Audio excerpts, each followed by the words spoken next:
Chapter 39-23. Madman looked at Longqin's back and suddenly thought of something. He turned to Longchen and asked, "Why did I see you come back alone? Where's the princess of the Divine Kingdom?" "The princess of the Divine Kingdom?" Longchen was slightly stunned and asked suspiciously, "Isn't she with you? Why are you asking me?" "Pretend. Keep pretending." Madman sneered. "Why should I pretend? I really didn't see her." Longchen shook his head. Madman sneered and asked, "Then why did you go to hell?" "I was bored and went to enjoy the scenery of hell." "Can't I?" Longchen asked. "You don't want to tell me? Okay. I'll let old Qin come and find you personally." After saying that, Madman opened a space-time tunnel and prepared to leave. He thought that Longchen would definitely stop him after hearing this, but Longchen didn't. He just watched Madman leave quietly. 3 days later, "I'll bring the blood demons over. Don't let me see another dragon." Madman had no choice but to leave these words and entered the space-time tunnel without looking back. After Madman left, Longchen looked up at the sky with a complicated expression. The land of heavy regions. Phone people. Not long after, Longqin descended on the land of the phone people. "Greetings, Your Highness." A group of old antiques from the phone people immediately ran out with respectful expressions. If it was in the past, they would definitely scold him immediately. Why did he come to the phone people? But now, Longqin showed amazing strength and lost Feng Ho's backing. They no longer had the courage. Longqin glanced at the group of people and said indifferently, "Within 3 days, I want to see you phone people move out of here." "Move out of here?" The group of old antiques was stunned and asked suspiciously, "Your Highness, what do you mean?" "Stupid." Longqin's face was full of disdain. "You don't even understand what I'm saying. You must be stupid." He said, "What I mean is that the dragons have taken a liking to the upper heavy region. You have to give up this place." "What? You dragons want to occupy the ancestral land of the phone people?" The group of old antiques finally reacted and glared at Longqin. "Yes."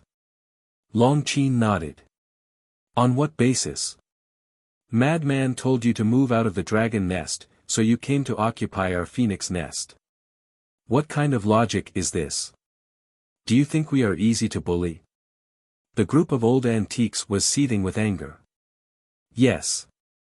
I think you guys are easy to bully, so what?" In front of Longchen, she was an obedient girl, but in front of outsiders, she was different. Arrogant and despotic were not enough to describe her. "You've gone too far, you've gone too far." Seeing Longqin's undisguised attitude, the group of antiques flew into a rage. "Don't think so highly of yourself. I don't even have the mood to bully trash like you. Remember. You only have 3 days.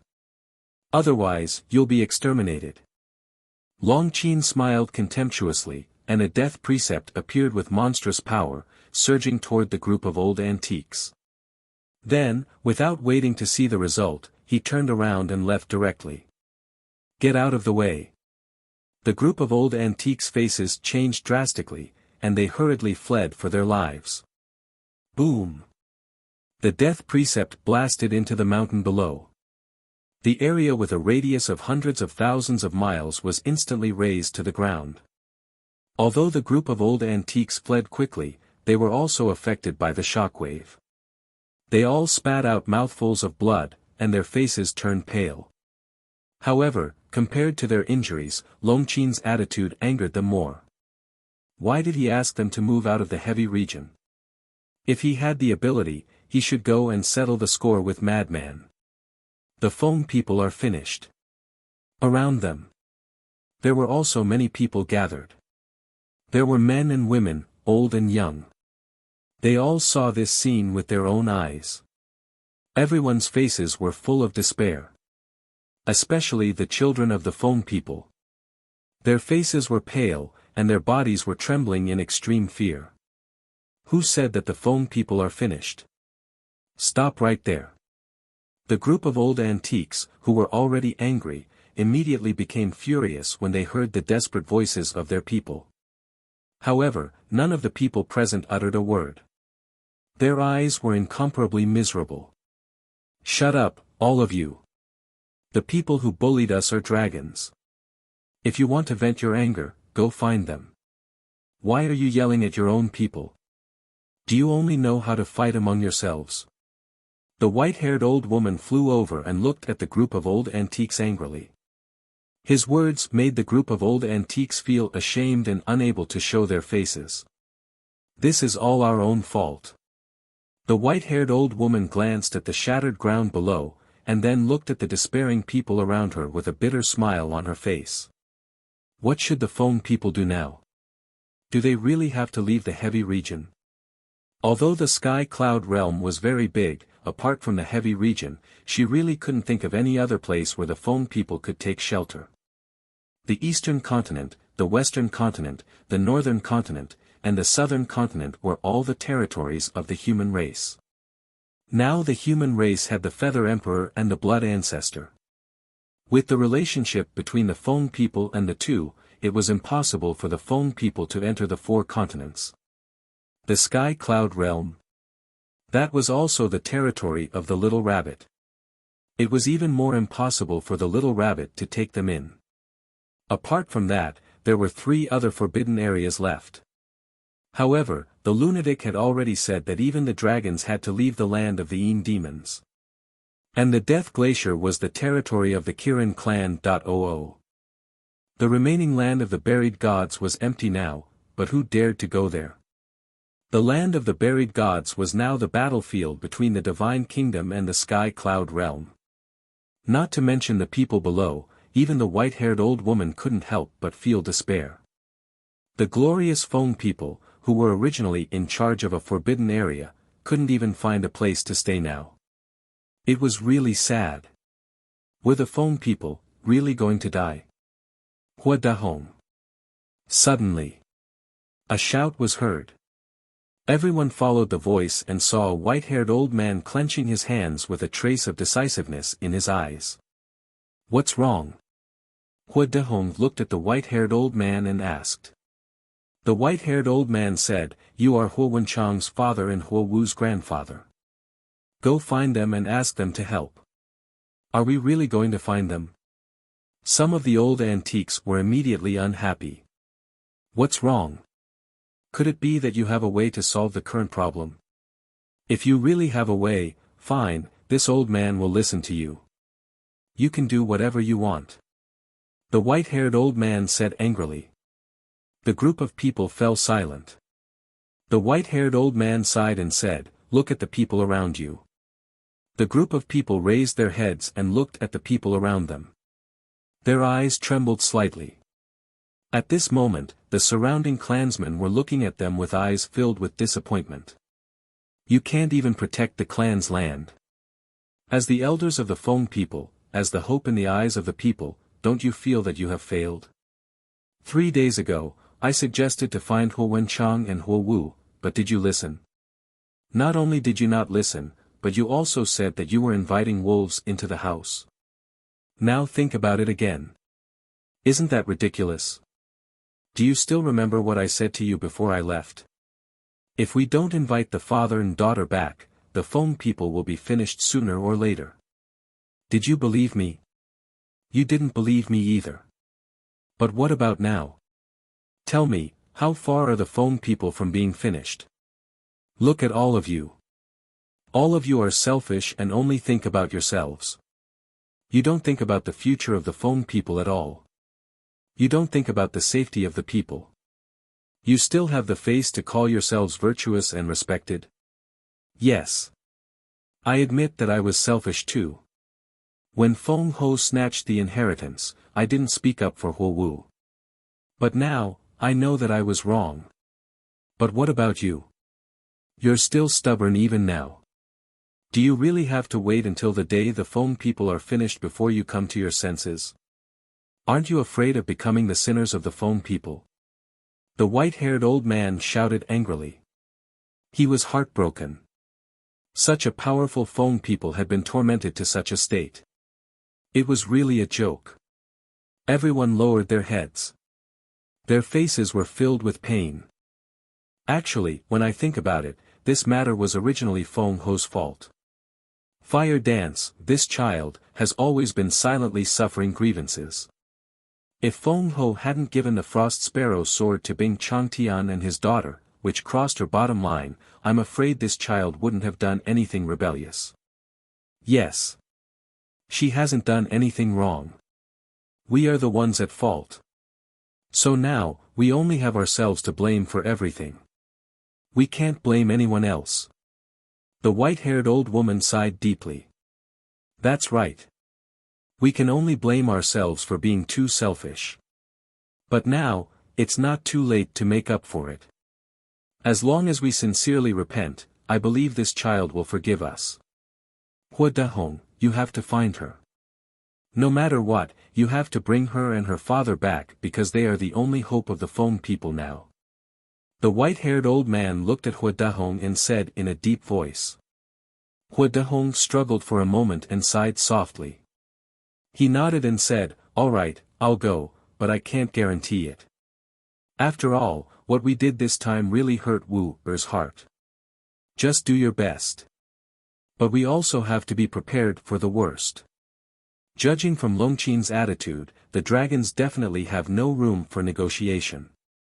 It's imperative that they take over our clan's land. So, we still have to be thick-skinned and find the Feather Emperor, the Blood Ancestor, the Little Rabbit, and the Kirin clan. Let's see if we can ask them to give us a place to stay temporarily. The white-haired old man said. I agree. The white-haired old woman nodded. Because at this point, there was no better way. Although this was a very embarrassing thing, they couldn't care less about it now. Besides, the Feng people were like stray dogs now. Did they still have any dignity to speak of? No one has any objections, right? The white-haired old man glanced at the group of old antiques. Everyone looked at each other and shook their heads in the end. Then let's split up. As the white-haired old man waved his hand, the group of old antiques either opened a space-time passage or activated a space-time teleportation divine artifact and quickly left. Sigh. I hope the Feng people can successfully survive this calamity. After the group of people left, the white-haired old man turned to look at the white-haired old woman and shook his head and sighed deeply. We will. The white-haired old woman smiled comfortingly. But would it really happen? She didn't have the confidence herself. This was just a sentence to comfort the people around her. Chapter 39-24. In the evening. Qilin Holy Land. Dad, someone is looking for you outside. A young man in a purple robe quickly walked into a large hall. He looked at a middle-aged man sitting at the front of the hall and said. Looking for me? The middle-aged man was stunned. Yes. The young man in purple nodded. Who is it? The middle-aged man was suspicious. It seems to be someone from the Ice Phoenix clan. The young man in purple pursed his lips, as if he was extremely disdainful of the Ice Phoenix clan. Ice Phoenix clan, the middle-aged man murmured and asked, where are they now? Just outside the exit. The young man in purple said. Okay. I'll go take a look. The middle-aged man nodded, got up and walked outside. I'll go too. The young man in purple hurriedly followed. This father and son pair was Qi Xiong and Qi Yu. Very soon. The father and son came to the exit of the Qilin Holy Land and saw two figures standing above the glacier outside. When Qi Xiong saw the two of them, his eyes flashed slightly, and he smiled faintly. So it's the two old seniors of the Ice Phoenix clan, sorry for the disrespect. As a reclusive old antique of the Feng people, his seniority was naturally above Qi Xiong. However, Qi Xiong would no longer be as polite to the current Feng people as before. Although he called them old seniors, his words were full of disdain. And this disdain was also seen in the eyes of the two people of the Ice Phoenix clan, but they did not dare to say anything. If it was in the past, if Qi Xiong dared to have such an attitude, he would definitely fly into a rage on the spot. But now, the Feng people were no longer the same as before. Even if Qi Xiong rode on their heads and behaved atrociously, they could only endure it. After sorting out their feelings, the two of them also smiled and greeted Qi Xiong, saying, "Brother Qi Xiong, long time no see, you're in good spirits." "It's fine, it's fine." Qi Xiong waved his hand and smiled, saying suspiciously, "Why are the two of you here?"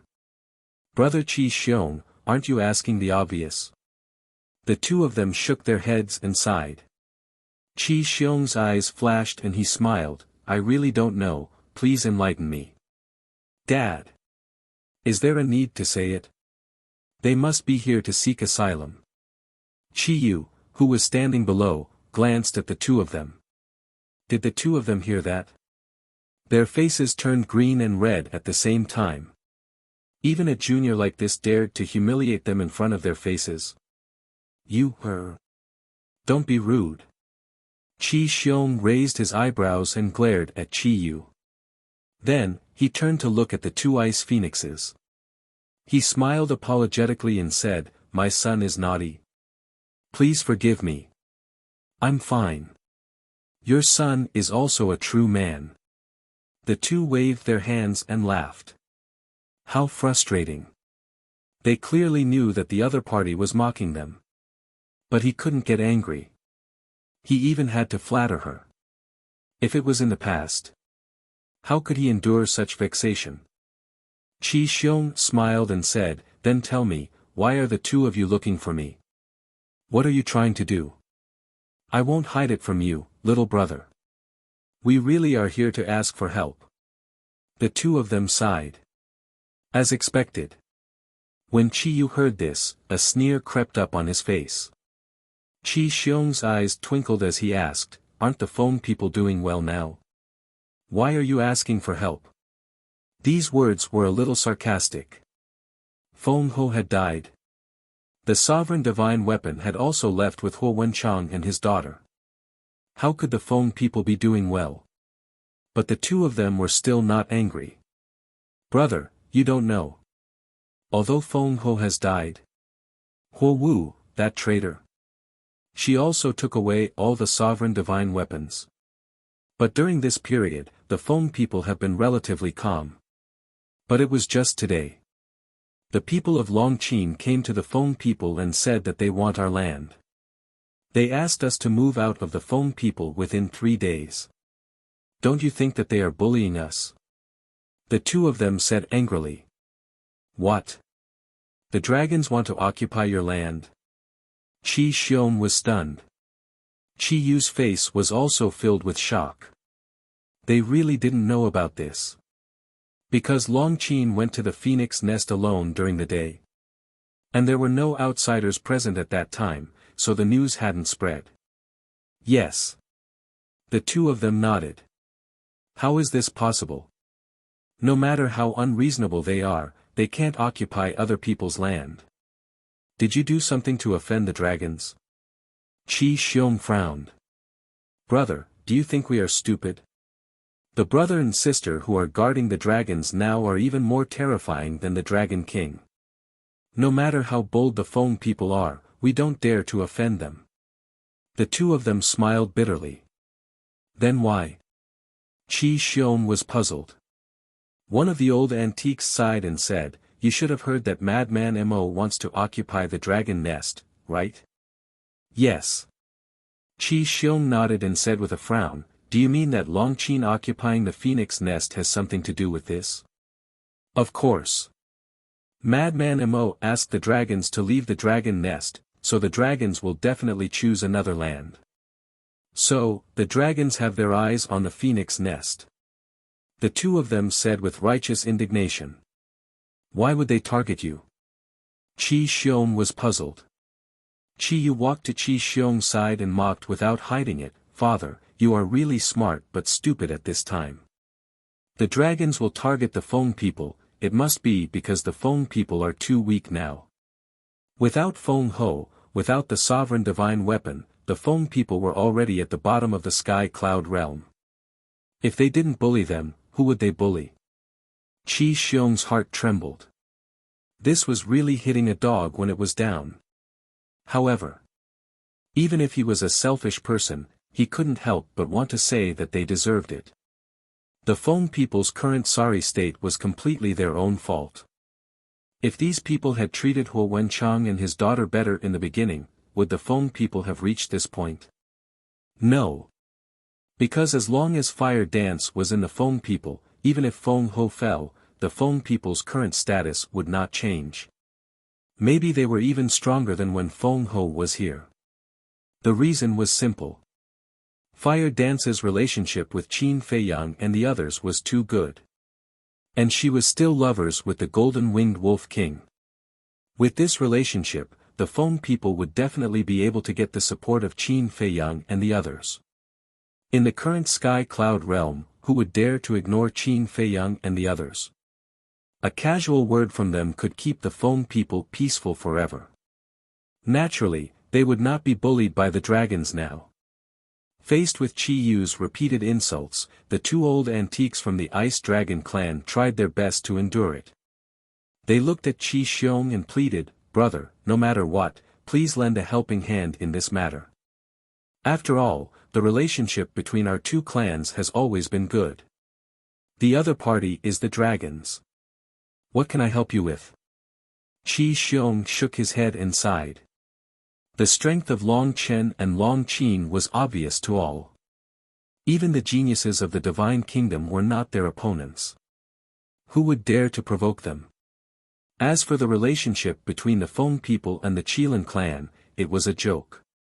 Who didn't know that the three clans all had their own ulterior motives? Of course we don't dare to ask brother Qi Xiong to look for the dragons. We only hope that the Qilin clan can give the Feng people a place to stay in the Death Glacier. Their faces were full of pleading. Are you really planning to give up the Phoenix Nest? Qi Xiong was stunned. What else can we do? Long Qin has already said that if we don't leave the Phoenix Nest in 3 days, the Feng people will be annihilated. The two sighed. I don't dare to doubt Long Qin's words. After all, she has the strength to do so. Qi Xiong nodded. Yes.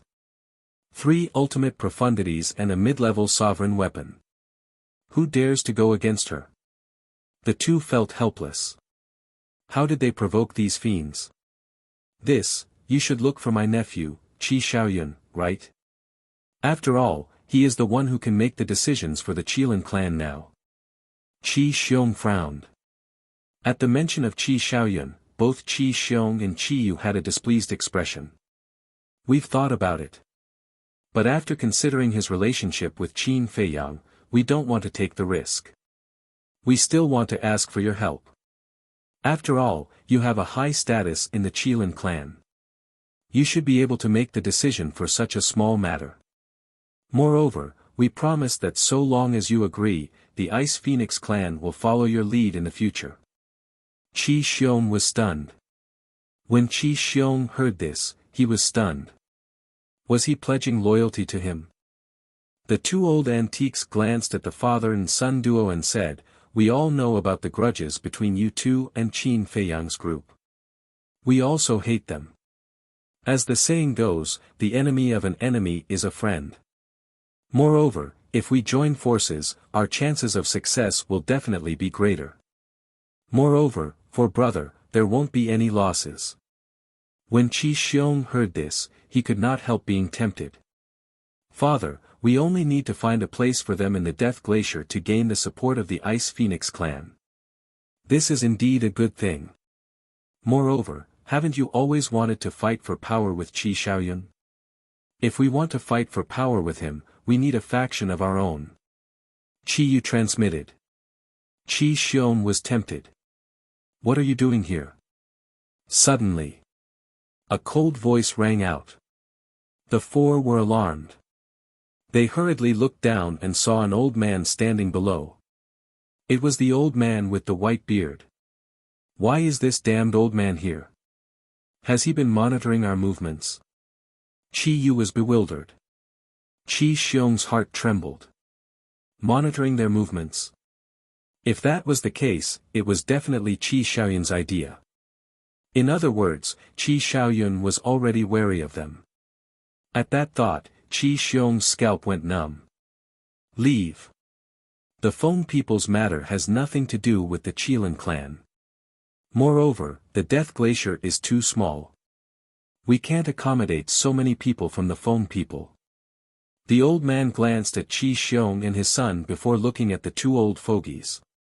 Old man, the two old fogies turned pale with fright. There's no need to say anything. Don't ever come to the Qilin sacred ground again. The old man waved his hand. The two old fogies then looked at Qi Xiong. Qi Xiong frowned. The old man said coldly, "Don't look at him. He can't make the decision. Leave immediately. Otherwise, don't blame me for not caring about our old friendship." Qi Xiong clenched his fists. Was he really treating Qi Xiaoyun as the master of the Qilin sacred ground? Fine. You win. The two old fogies were also furious. They turned and left angrily after saying that. They had shamelessly come here to ask for help, but they were treated like this. How hateful. After the two old fogies left, the old man looked at Qi Xiong and his son with an unsightly expression. Don't you know that the Feng people are trying to drag us down? Old man, don't be angry. My father didn't agree to it. Qi Yu smiled awkwardly. Chapter 39-25. The white-bearded old man looked at Qi Yu and shook his head. Forget about it. The only reason Xiaoyun has been giving in to you and tolerating you is because we are brothers. Did they think he was an old fool? Who couldn't see through the schemes in their hearts? Yes, yes, yes. Qi Yu nodded repeatedly. Nonsense. I don't want to talk about it anymore. Take care of yourselves. Don't end up like Bing Changtian and his daughter. The white-bearded old man left behind a meaningful sentence, then turned around and left without looking back. He's too arrogant. What right does an outsider have to lecture us? Qi Yu was infuriated. Qi Xiong stared at the white-bearded old man's back with boundless hatred in his eyes. Deep in the forest. Inside a tea garden. Qi Xiaoyun was pruning the leaves of the tea trees in the garden. His white clothes were spotless, and his long hair fluttered in the wind. He looked like the son of a god, emanating an ethereal aura. A woman in red was accompanying him at all times. She was Qi Xiaoyun's personal maid, Xiao Ying. Young master, what time is it now? Why are you still in the mood to do such useless things? Xiao Ying looked at Qi Xiaoyun with dissatisfaction. Everyone else was cultivating diligently, trying their best to increase their strength. Yet, this person was still as carefree as ever. He did not seem nervous at all. You don't understand, do you? Everyone has their own cultivation method. Qi Xiaoyun smiled calmly. Don't tell me you're cultivating right now. Xiao Ying was speechless. Silly girl, you don't have to lock yourself up to cultivate. You can walk around more, see more, and maintain a calm state of mind. Perhaps you can find an opportunity to enter an epiphany. Epiphany is the fastest way to increase one's strength. Qi Xiaoyun shook his head. Yes. I won't deny that. But you've been busy for so long, yet you haven't entered an epiphany. Xiao Ying pouted. If it's so easy to enter an epiphany, wouldn't everyone in the world have grasped the ultimate profundity of a supreme law? Accompanied by a hoarse laugh, the white-bearded old man stepped through the air and landed in the tea garden. Teacher, you're back. Qi Xiaoyun turned to look at the white-bearded old man. Yes. The white-bearded old man nodded. How are the father and son doing these days? Qi Xiaoyun asked with a smile. Not so good. The white-bearded old man shook his head and recounted what he had seen and heard in detail. What? They actually want to collude with the Ice Phoenix clan? Little Ing raised his eyebrows. Qi Xiaoyun remained calm as he continued pruning the leaves. Xiaoyun, what do you think? The white-bearded old man asked. Not long after the lunatic went to the dragon's nest, the dragons began to target the Feng people. Obviously, this matter must be related to the lunatic. We can't casually interfere in matters related to this madman.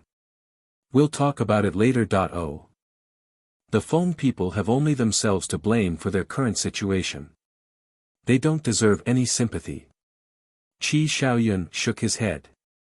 This old man thinks so too, but Qi Xiong and his son, the white-bearded old man, frowned. He had a feeling that there were two hidden dangers. Qi Xiaoyun smiled and said, our Qilin race can no longer endure any turmoil. All hidden dangers must be nipped in the bud. Little Ing looked at Qi Xiaoyun in astonishment. He could decide a person's life and death just by talking and laughing. Was this still the young master she used to know? On the other side, the people who had gone to look for Feather Emperor, Blood Ancestor, and the little rabbit were all rejected and returned in disappointment. When they returned to the Feng people and reported the situation to the white-haired old man and the white-bearded old woman, the two felt helpless.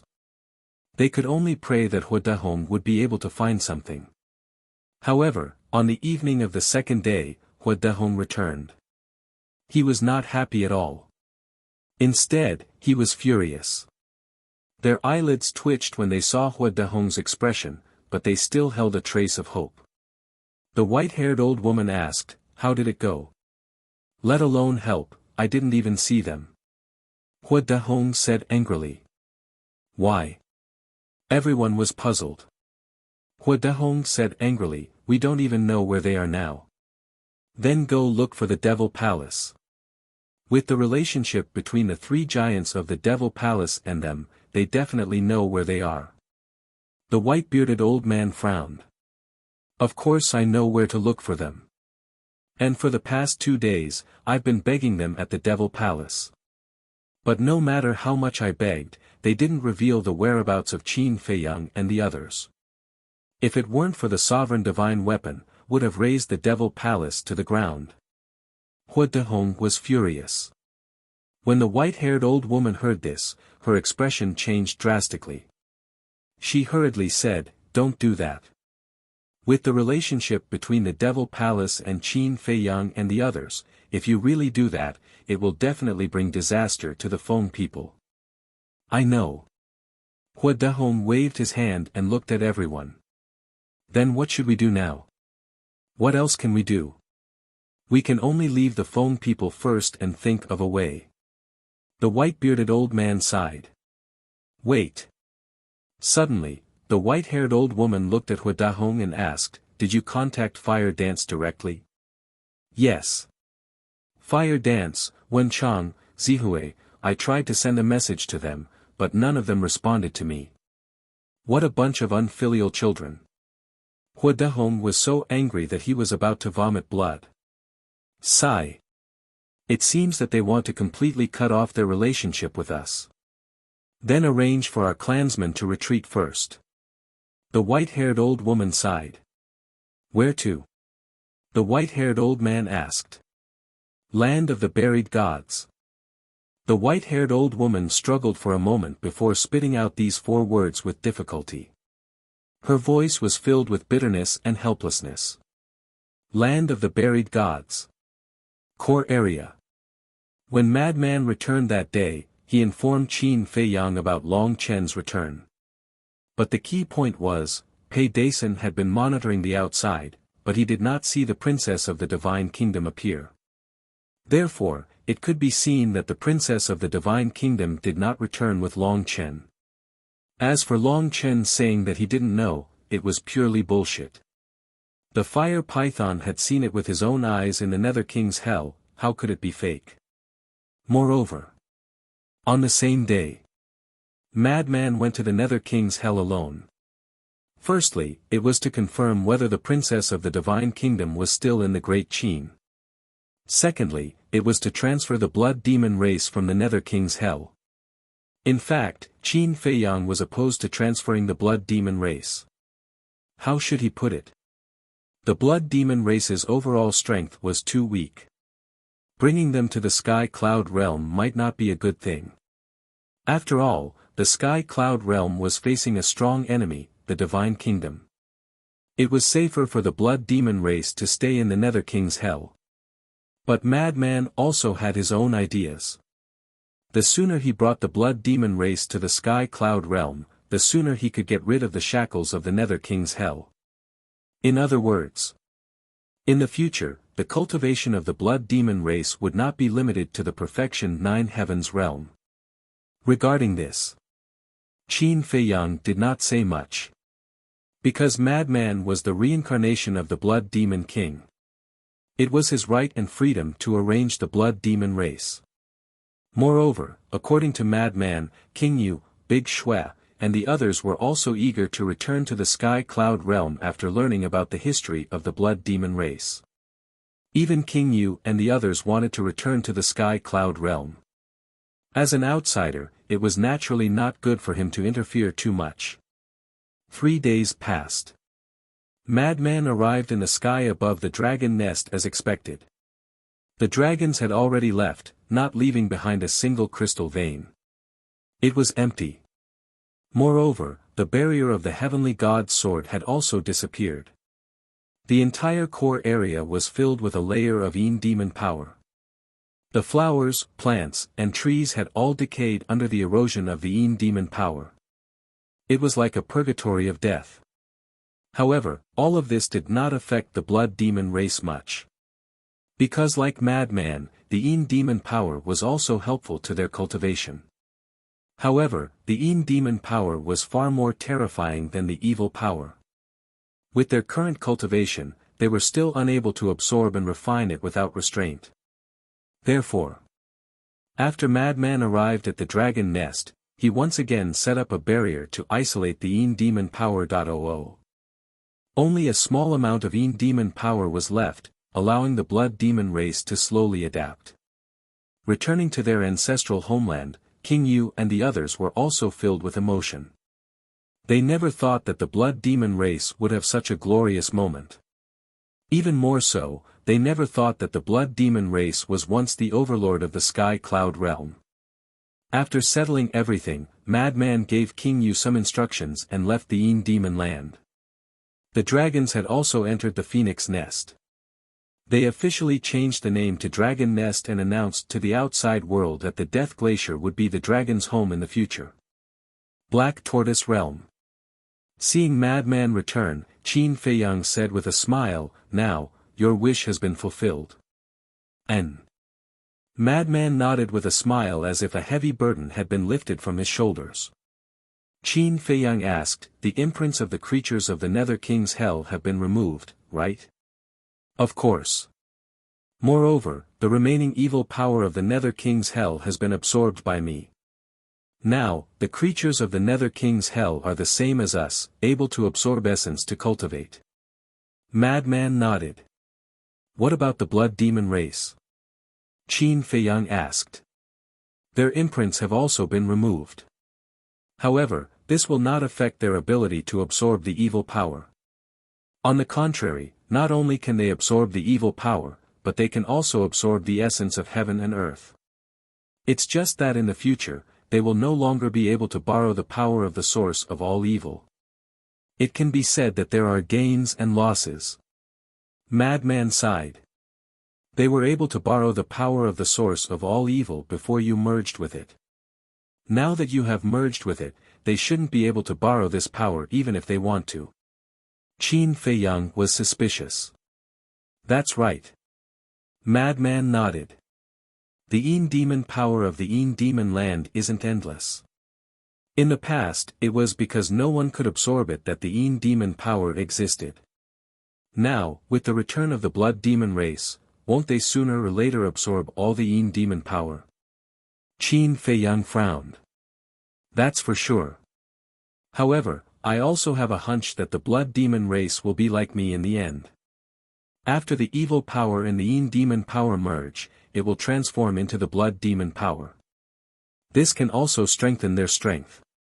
As for the Yin demon power, it doesn't matter whether it exists or not. In any case, they can now absorb the essence of heaven and earth and even refine soul stones. If they really want the evil power, it's very simple. Now that I control the source of all evil, I can control all the evil power. As long as I want, the evil power of the sky cloud boundary can gather in the Yin demon land at any time. Moreover, I can also create an endless stream of evil power. Chapter 39-26. Amazing. Qin Feiyang's face was filled with admiration. Just as the Feather Emperor said, controlling the source of all evil was like a god controlling all evil. Moreover, the source of all evil wasn't a divine technique, law, or battle soul. Perhaps even Long Chen's god's domain couldn't suppress the source of all evil. Perhaps even the Eye of Heaven couldn't replicate it. What about the princess of the divine kingdom? Did you find her? Qin Feiyang asked. Yes. She's really in the Great Qin. Although she's hiding her cultivation, I can see that she's at the small success sovereign realm. It seems like it's as you guessed. The 3 inheritances that she gave to Yun Xiang were forcefully taken from her body. The madman nodded. Sigh. Qin Feiyang sighed. Why bother? The madman continued, however, I didn't disturb her, so she doesn't know that I went to the Great Qin. Then, did she acknowledge the people of the Qin clan? Qin Feiyang asked. From the conversation between her and your parents, it seems like she didn't acknowledge them. The madman shook his head and smiled, right, the emperor of the Great Qin is no longer your father, but your younger brother, Qin Haotian. Is that true? Qin Feiyang was stunned.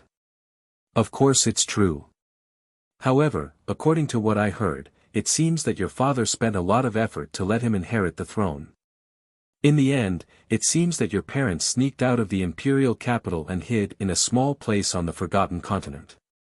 They threw a lot of trouble in the imperial capital to him, forcing him to deal with the country's affairs. Later, when your parents returned to the imperial capital, they didn't discuss it with Qin Haotian and directly announced their abdication. Your younger brother was stunned on the spot, and by the time he reacted, it was already too late. The madman chuckled. Hearing this, Qin Feiyang shook his head and smiled bitterly. The other princes were all eagerly eyeing the throne, but this brat was different. He had to be swindled by his old father in order to force him to submit. Madman took out a jar of divine wine and moistened his throat before asking, then what's the situation with the phone people? You'll have to ask Elder Hua. I asked him to send someone to keep an eye on the phone people's movements. Qin Feiyang took out the divine sound transmission stone. Very soon. Elder Hua appeared. Old man, how are the phone people now? Madman bared his teeth and asked. Just now, a subordinate came to report. After the phone people left the phoenix nest, they ran to the land of buried gods. Elder Hua said. Ah. Qin Feiyang and Madman looked at each other. These people were too bold. They even dared to go to the land of buried gods. Didn't they know that the land of buried gods was now the battlefield between the sky cloud realm and the divine kingdom? Would they have gone to the land of buried gods unless they had no other choice? Elder Hua shook his head and smiled bitterly. He looked at Madman speechlessly and said, Brat, don't you think that's a bit of a bad idea? They asked for it, Yi Zichen said. I want to see how long they can last. Madman smiled disdainfully. They can't hold on anymore. Hua Dehong personally came to the demon palace to ask about your whereabouts. His attitude is so humble that even this old man is a bit flattered. Elder Hua shook his head. I'll have to talk to you about this. Madman seriously looked at Elder Hua and said, right now, you have us as your backers. It is only right for him to be humble before you. Ah! Elder Huo was stunned. He shook his head and laughed. It was really like the old saying, 30 years in the east, 30 years in the west. Back then, the Demon Palace was the backing of Qin Feiyang and Madman. Now, Qin Feiyang and Madman had become the backing of the Demon Palace. This also reflected a principle: good people will be rewarded. If it wasn't for them helping Qin Feiyang and the others back then, how could they have their current status in the Sky Cloud realm? Even the dragons and Qilins had to be polite when they saw them now. Boom! Madman wanted to say something, but a terrifying aura suddenly appeared outside. Qin Feiyang and Madman quickly looked at the scene in front of them. The source of the aura came from the door of the Divine Kingdom. What's wrong? Elder Huo was surprised. Someone from the Divine Kingdom came. Let's talk later. Qin Feiyang replied and turned off the sound transmission god stone. This aura was a bit familiar.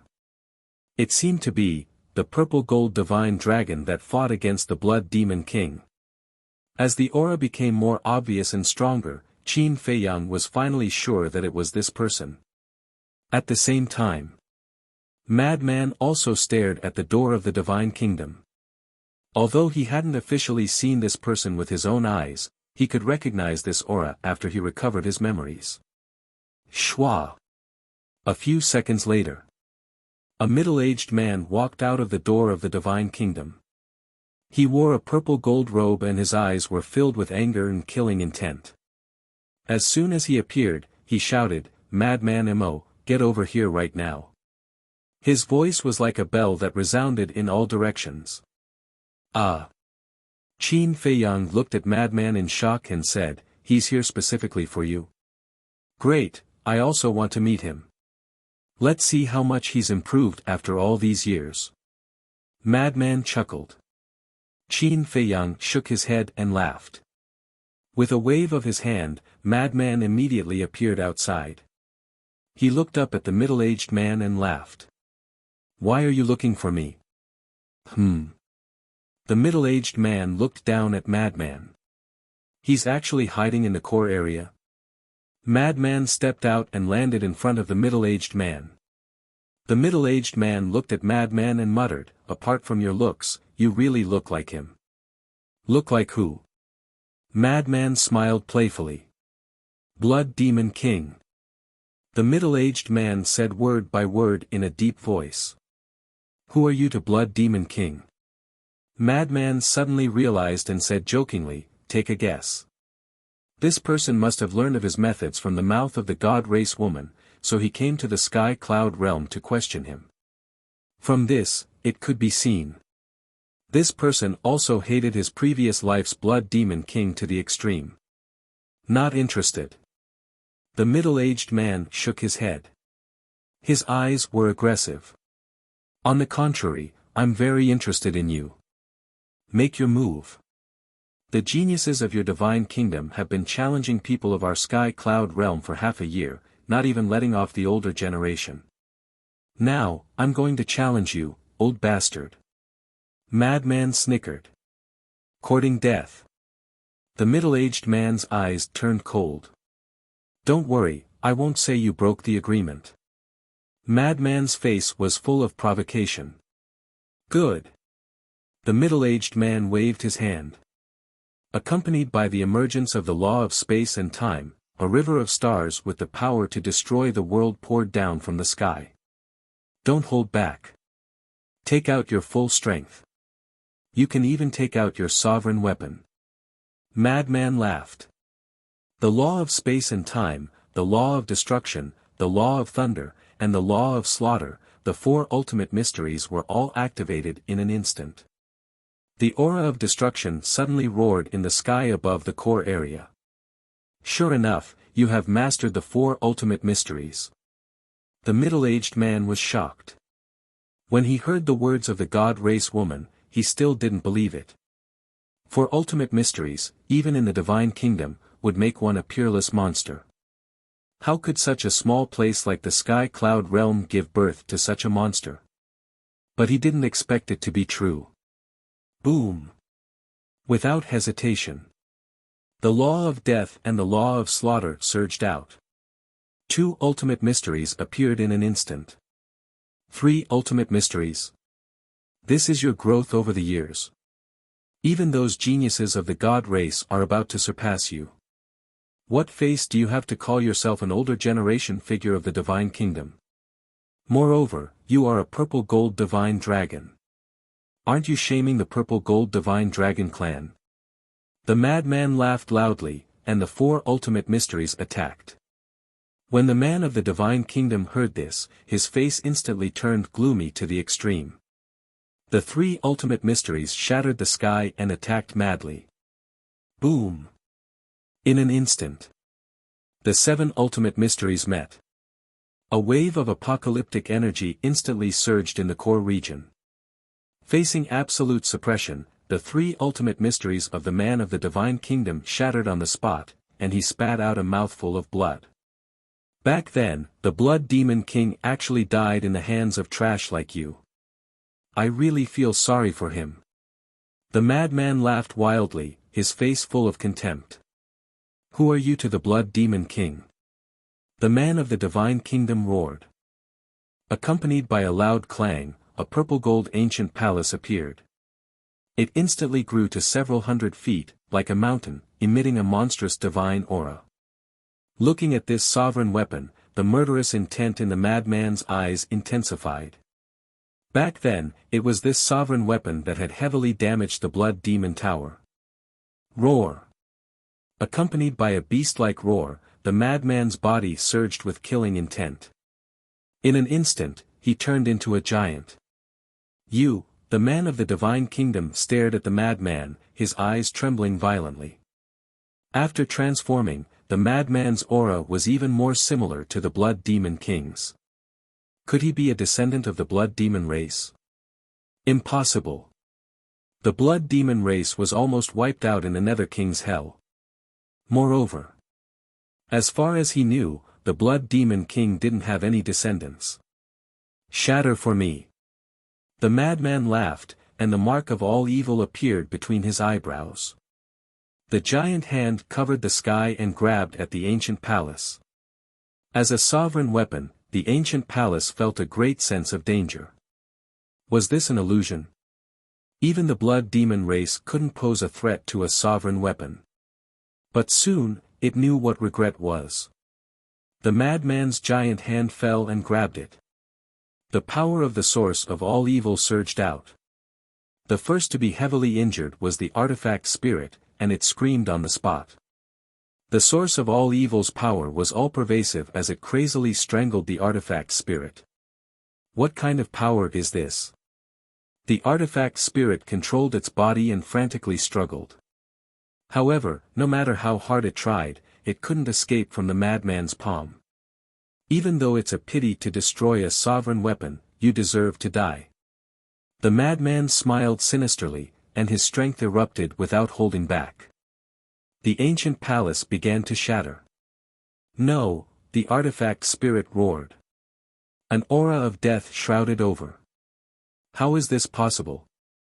This power is actually so similar to the power of the god race's mark. The middle-aged man was shocked. He activated his 3 ultimate profound and charged at the madman, trying to save the ancient palace. However, the madman didn't care about this at all. He raised his other arm and punched out. The source of all evil's power surged. With a loud bang, 2 of the 3 ultimate profound meanings were the ultimate profound meanings of the strongest laws. However, they couldn't withstand the power of the madman's punch at all and shattered on the spot. It was simply unstoppable. Chapter 39-27. It's really the same as the god race's mark. The middle-aged man's eyes trembled. What kind of power was this? How could it be so powerful? No, at the same time. Accompanied by a shrill scream, the ancient palace in the madman's hand was completely shattered, and the artifact spirit was also annihilated. A sovereign-level divine weapon was destroyed just like that. This scene was simply too shocking. Qin Feiyang, who was standing in the Black Tortoise realm, couldn't help but narrow his eyes. Was this the madman's current strength? There was no suspense. This guy was definitely the strongest person in the Sky Cloud realm. Just by relying on means alone, without the sovereign-level divine weapon, even Long Qin couldn't be the madman's opponent. If the two of you fought, who would be stronger? At this time, a voice sounded from the side. Qin Feiyang and Pei Dason were taken aback. They turned their heads and saw Fire Dance standing beside them. When did you come? I've been here for a while, but you were too engrossed in the battle and didn't notice me. Fire Dance shook her head and smiled. However, this battle was indeed exciting. To be honest, Pei Dason pondered for a moment, looked at Fire Dance and said seriously, I think the young master is still better. After all, the young master has 3,000 incarnations and the eye of heaven. The madman also has a blood eye. Fire Dance frowned. So what if it's a blood eye? It's useless against 3,000 incarnations. Pei Dason smiled proudly. That's true. Fire Dance nodded. Although the blood eye had the ability to petrify, facing Qin Feiyang's cultivation, it still needed a process. In other words, it couldn't be petrified instantly.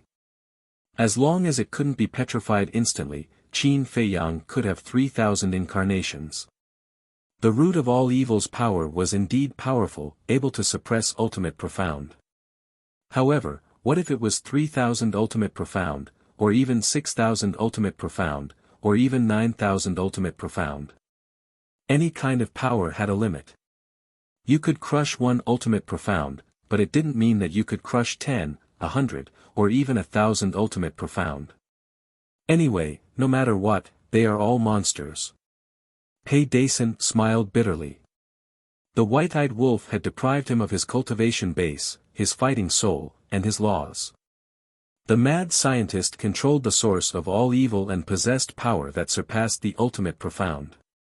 Moreover, he also had a terrifying fighting soul, the blood eye. Qin Feiyang, 3,000 incarnations, the eye of heaven, and the laws of life. There was also Long Chen, who possessed a domain of divinity and an intermediate dominator divine armament. Furthermore, his strength was currently unfathomable.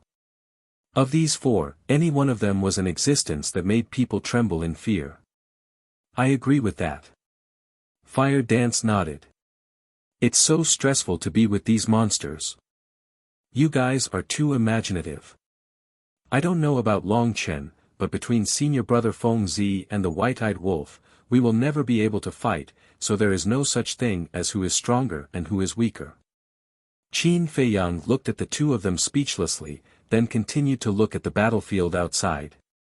The sovereign weapon, Gu Palace, was enough to declare the destruction of both its soul and body. With the destruction of Gu Palace, the hatred on the mad scientist's shoulders seemed to have lessened by a lot. The obsession left behind in his previous life was this person in front of him and this sovereign weapon. As long as he could kill this person and destroy this sovereign weapon, he could finally give an explanation to his clansmen who died in the battle back then. At the same time, it was also an explanation to his previous life, the Blood Demon King. Terrifying, it's really too terrifying, the man from the Divine Kingdom turned pale. He originally thought that the Blood Demon clan had been wiped out back then, but he didn't expect that such a terrifying young man still existed in this world. He was many times stronger than the Blood Demon King back then. Whoosh! Suddenly, he turned around abruptly and rushed toward the door of the Divine Kingdom without looking back. Ji Yunhai, are you trying to escape? The mad scientist asked. What? The man from the Divine Kingdom's eyes trembled. He turned his head and stared at the mad scientist in shock. How do you know my name? Because I have fused with the Blood Demon King's memories and inheritance. I know everything about you like the back of my hand. Pay the price for the slaughter you committed back then. Madman used the specter ghost steps. Like a ghost, he instantly appeared in front of Ji Yunhai and punched out. Ji Yunhai's eyes trembled. Could it be that this person's aura was so familiar? It turned out that he had fused with the Blood Demon King's memories and inheritance. In other words, this person was now the incarnation of the Blood Demon King. Blood Demon King, when enemies meet, their eyes turn red. Roar. Accompanied by a deafening dragon roar, Ji Yunhai transformed into his original body. A huge dragon appeared in the sky. The scene that happened in the underworld was replayed once again. A huge giant against a huge dragon. The two behemoths collided crazily. For the mad scientist who had recovered the memories of his previous life, this scene was too familiar. He would never forget it. Similarly, it also made him recall the scene of countless creatures dying in despair in the underworld. Your sins are monstrous. Even if you die today, it will be difficult to atone for your sins. The mad scientist roared. The power of the source of all evil destroyed everything. Ridiculous. The strong preys on the weak. Don't you understand this logic? Ji Yunhai also let out a furious roar. No matter if it was an ultimate profound or a supreme profound, no matter if it was the first profound or the fifth profound, all of them were activated at once. They emitted a destructive aura as they charged towards Madman. Rumble. A deafening explosion occurred in the core region. The terrifying battle fluctuations crazily rushed towards the inner region, the middle region, and the border region. Wherever it went, the sky collapsed and the earth cracked. Finally, this fluctuation rushed out of the Een Demon land and spread across the sky of the eastern and northern continents. It was like the might of the heavens, shocking countless creatures. What's going on? What a powerful fluctuation. It seems to be from the land of buried gods. That's right. It's from the land of buried gods. Wait. This seems to be the mad scientist's aura. The other aura feels like, right, the purple gold divine dragon. The mad scientist is fighting with the divine kingdom's purple gold divine dragon. Such a terrifying fluctuation, how fierce is this battle? Everyone looked at the land of buried gods from afar. There was a trace of excitement in their eyes, but there was also a trace of worry. The mad scientist's strength was obvious to all. To be able to fight with the mad scientist like this, the other party was definitely not an ordinary person. However, the unluckiest ones were the Foam people. They had just moved to the land of buried gods and had yet to set up camp in the border region when the battle in the core region broke out. They had already sensed it the moment the mad scientist and Ji Yunhai fought. They originally thought that the battle fluctuations would not affect the border region. After all, the land of buried gods was very big. But they never expected that such a terrifying fluctuation would erupt in the end. The older generation of the Foam people were still fine. After all, they were so far away and could barely withstand the battle fluctuations. But the young people of the Foam people were almost instantly injured. They had no choice. The older generation of the Foam people once again led their people and ran outside as if they were fleeing for their lives. They were really like a rat crossing the street. In a sorry state and pitiful state. The core region. The wind whistled and waves of air surged. At the center of the battlefield. The mad scientist was like a demon king, his aura swallowing heaven and earth. His fist shattered all the profound laws and directly smashed towards Ji Yunhai's head. This is the difference between you and me. Go repent in hell. The mad scientist smiled coldly. Seeing that mountain-like giant about to land on Ji Yunhai's head, Ji Yunhai suddenly smiled sinisterly. The one who is going to hell is not me, it's you. Boom. As his voice fell, a destructive aura rushed out from Ji Yunhai's dragon body. Self-destruction. You left your divine soul in the divine kingdom. The mad scientist raised his eyebrows. Otherwise, How would this person dare to self-destruct? Go to hell. Ji Yunhai's face revealed an extremely terrifying malevolence. His physical body instantly exploded in the void, and a wave of world-destroying power surged out like a tide, covering the sky and covering the earth as it surged out in all directions. The mark of all evil between the mad scientist's eyebrows erupted with dazzling blood light. It seemed like he was preparing to face this fluctuation head-on. But at this moment, Qin Feiyang and Fire Dance appeared. Fire Dance waved her hand, and 11 sovereign divine weapons appeared. They immediately condensed into a huge barrier that enveloped the mad scientist. The mad scientist was stunned. He looked at Qin Feiyang and Fire Dance with displeasure and said, "Aren't you two meddling in other people's business? Good intentions don't get rewarded." Fire Dance raised her eyebrows in dissatisfaction. "I know you're very strong now, but there's no need to take such a risk." Qin Feiyang shook his head. "You finally admit that I'm stronger than you now?" The mad scientist laughed proudly. "Shameless." Qin Feiyang rolled his eyes. He looked up at the Divine Kingdom's gate with a regretful expression. It was a pity that Ji Yunhai left his divine soul in the Divine Kingdom. Otherwise, the ending would be perfect. No need to feel regretful. If I can kill him once, I can kill him a second time in the future. Let's talk about it later. His sovereign divine weapon has been destroyed. I've collected some interest. The mad scientist laughed. Qin Feiyang nodded and asked, "You said that his name is Ji Yunhai?" "Yes. That's the surname of the purple gold divine dragon." The mad scientist nodded. Qin Feiyang suddenly realized and asked suspiciously, "Then is the surname Jiang the surname of the god race?" "How would I know? The last time, the god race didn't appear at all. However, the god race really can't be underestimated. Even the purple gold divine dragon race wouldn't be their match without 3,000 incarnations." The mad scientist said solemnly. "I think so too." Qin Feiyang nodded. The power of the god race's mark was too terrifying. It was exactly the same as the mad scientist's mark of all evil. Fire Dance thought for a moment and looked at the mad scientist suspiciously. Then, in the Divine Kingdom, other than the god race and the purple gold divine dragon race, are there any other races? There must be. There are also humans in the Divine Kingdom. I've already inquired about the first 10 prodigies that appeared. Other than the so-called Ryuko, the other 9 should be human prodigies of the Divine Kingdom. The mad scientist said. Hearing this, Fire Dance pondered for a moment and smiled.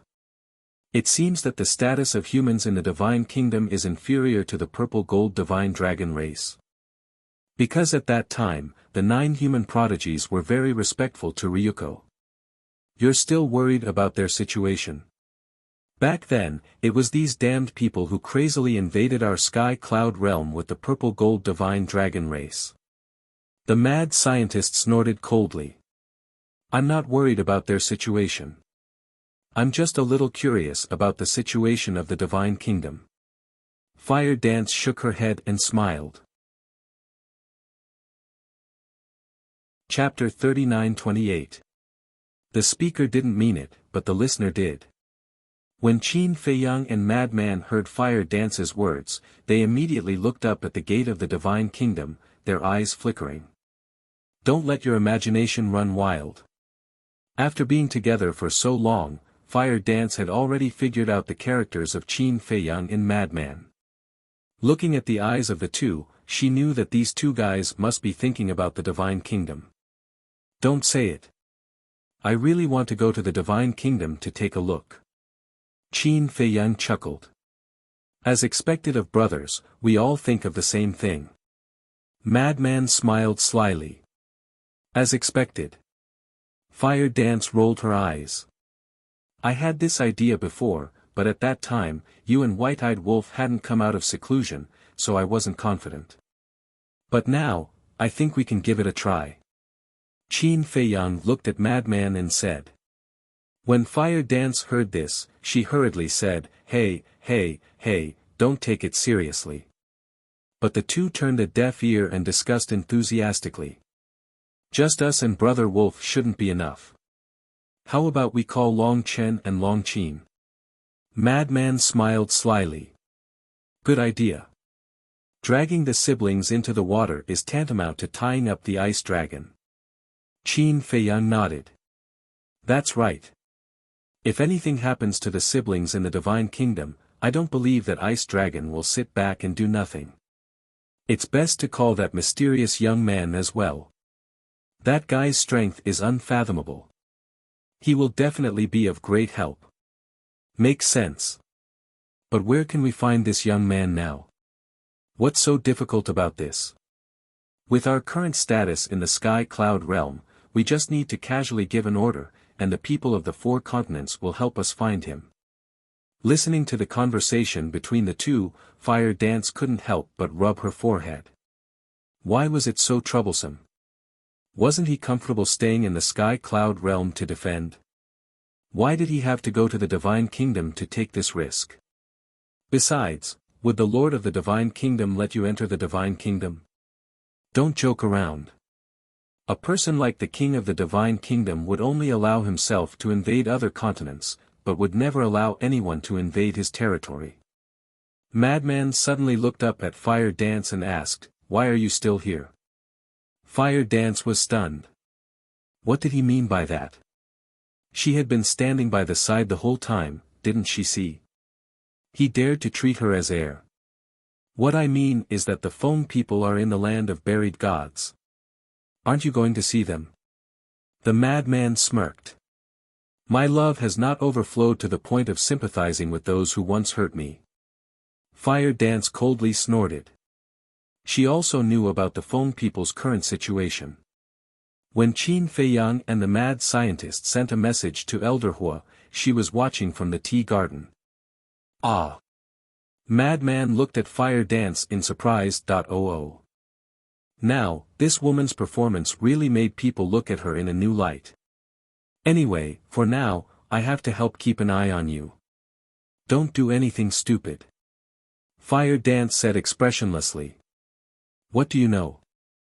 We can't beat the Divine Kingdom if we keep passively defending like this. Because if you drive away a group of people, they will soon send another group. So, we have to find a way to take the initiative to attack." Madman rolled his eyes at her.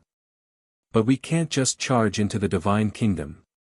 Fire Dance angrily glared at Madman, then thought for a moment and said, "If you want to go, fine, but let me tell you, don't drag my husband into it. You haven't even married yet, and you're already talking about my husband. Woman, I think it's better to be reserved." Madman looked at Fire Dance playfully, causing her face to turn red. "Don't worry. If we want to go, we will definitely plan it well. Besides, White-Eyed Wolf is still on Sky Cloud Island, and we don't know when he will come back." Qin Feiyang smiled. "After all this time, you still want to drag him into it?" Fire Dance frowned. "Nonsense. We are brothers, we will share blessings and misfortunes. Let's talk about it later. When Brother Wolf knows about this, will he still need us to instigate him? At that time, I'm afraid he will run faster than us."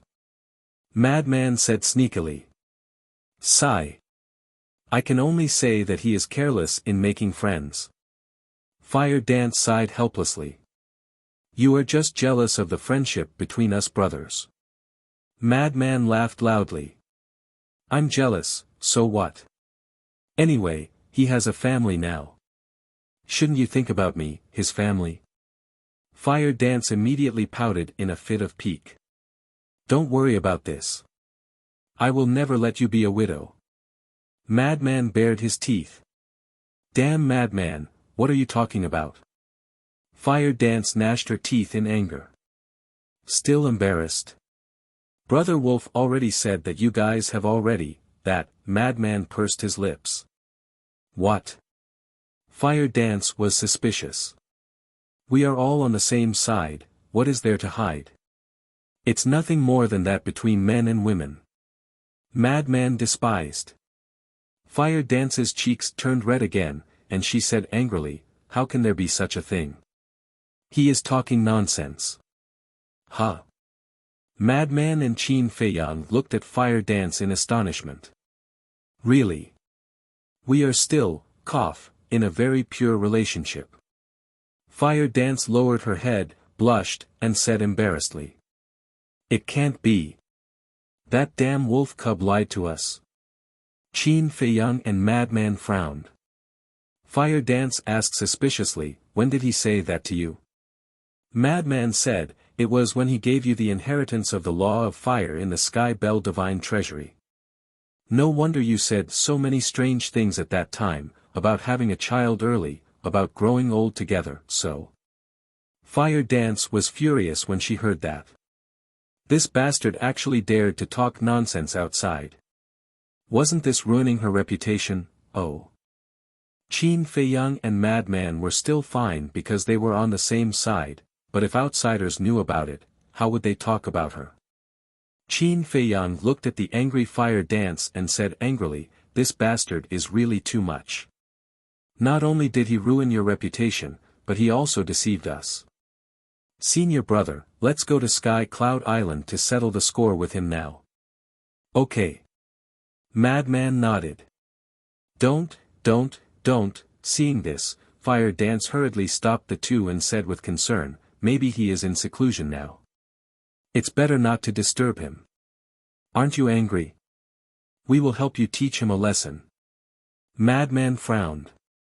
I'm not angry. Besides, he is doing it for my own good. After all, if he didn't say that, you wouldn't have given me the inheritance of the law of fire. As for deceiving you, I apologize to you on his behalf. I'm sorry, I'm really sorry. Fire Dance said apologetically. Qin Feiyang and Madman looked at each other and couldn't help laughing. What? Fire Dance looked at the two suspiciously. Do you really think we are going to settle the score with him? I'm just teasing you. I just want to see your reaction. But it seems that you really care about him. I'm glad. The two said with a smile. Fire Dance was stunned for a moment and suddenly burned with anger. She gritted her teeth and shouted, You are two bastards. This is too much. I'm leaving. Don't stop me. After saying that, she put away the sovereign divine weapon and left in a fit of anger. Bye, I won't send you off. Madman waved his hand lazily and grinned. Fire Dance's expression froze. What kind of people were these? It was fine if they didn't stop her, but they actually said goodbye. Bastards, really bastards. She walked out of the inner area with a stomach full of anger. She can't be really angry, right? Madman was stunned. He thought that she was just angry, but he didn't expect it to be true. If the white-eyed wolf knew that they drove his wife away, wouldn't he kill them? She is not so careful. She just wants to give herself a way out. She wants to see the people of Feng people. You really don't care. Impossible. Qin Feiyang shook his head. So that's how it is. You scared me. Madman patted his chest and turned to look at Qin Feiyang. He chuckled and said, You know how to read people's minds. Do you still need to figure it out? Just think about it from another perspective. With Fire Dance's personality, even if the Feng people don't treat her well, she won't be at ease. Besides, now that the culprits, Feng Ho and Bing Changtian, have died, and Bing Runing is suppressed in the Soul-Sealing Valley, she might have already vented her anger. She just doesn't want to bow down to the Feng people because of her face. Qin Feiyang smiled. Okay. You continue to comprehend the law of life and death. I'll go to the dragon nest and discuss with Long Chen. With that said, Madman opened a spatial passageway and ran in without looking back. You are really impatient. Qin Feiyang shook his head and smiled. He raised his head and looked at the door of the Divine Kingdom. If he joined the Long Chen siblings and the mysterious youth, He might really be able to give it a try. Moreover, the divine king of primal chaos gave him the insight. The most important sentence was, "Put yourself in death and fight to live."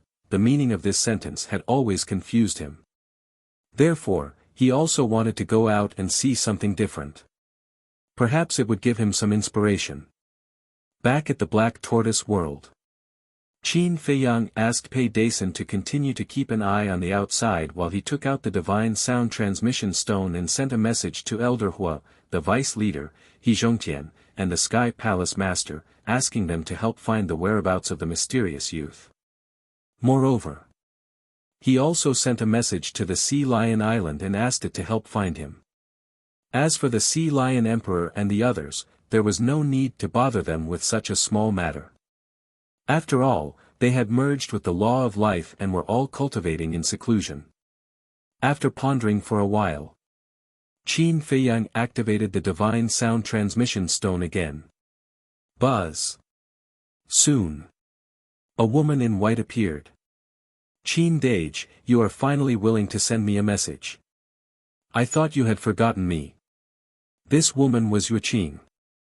After more than 100 years, this woman was now more mature and charming. Now in the sky cloud realm, Yuqing was absolutely considered a goddess-level figure. It was not that she was very beautiful, but because of her identity and status.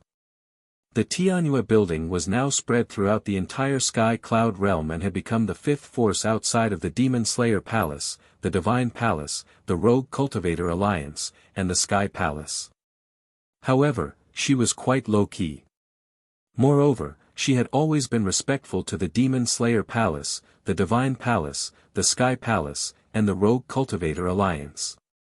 Because this was the way of business.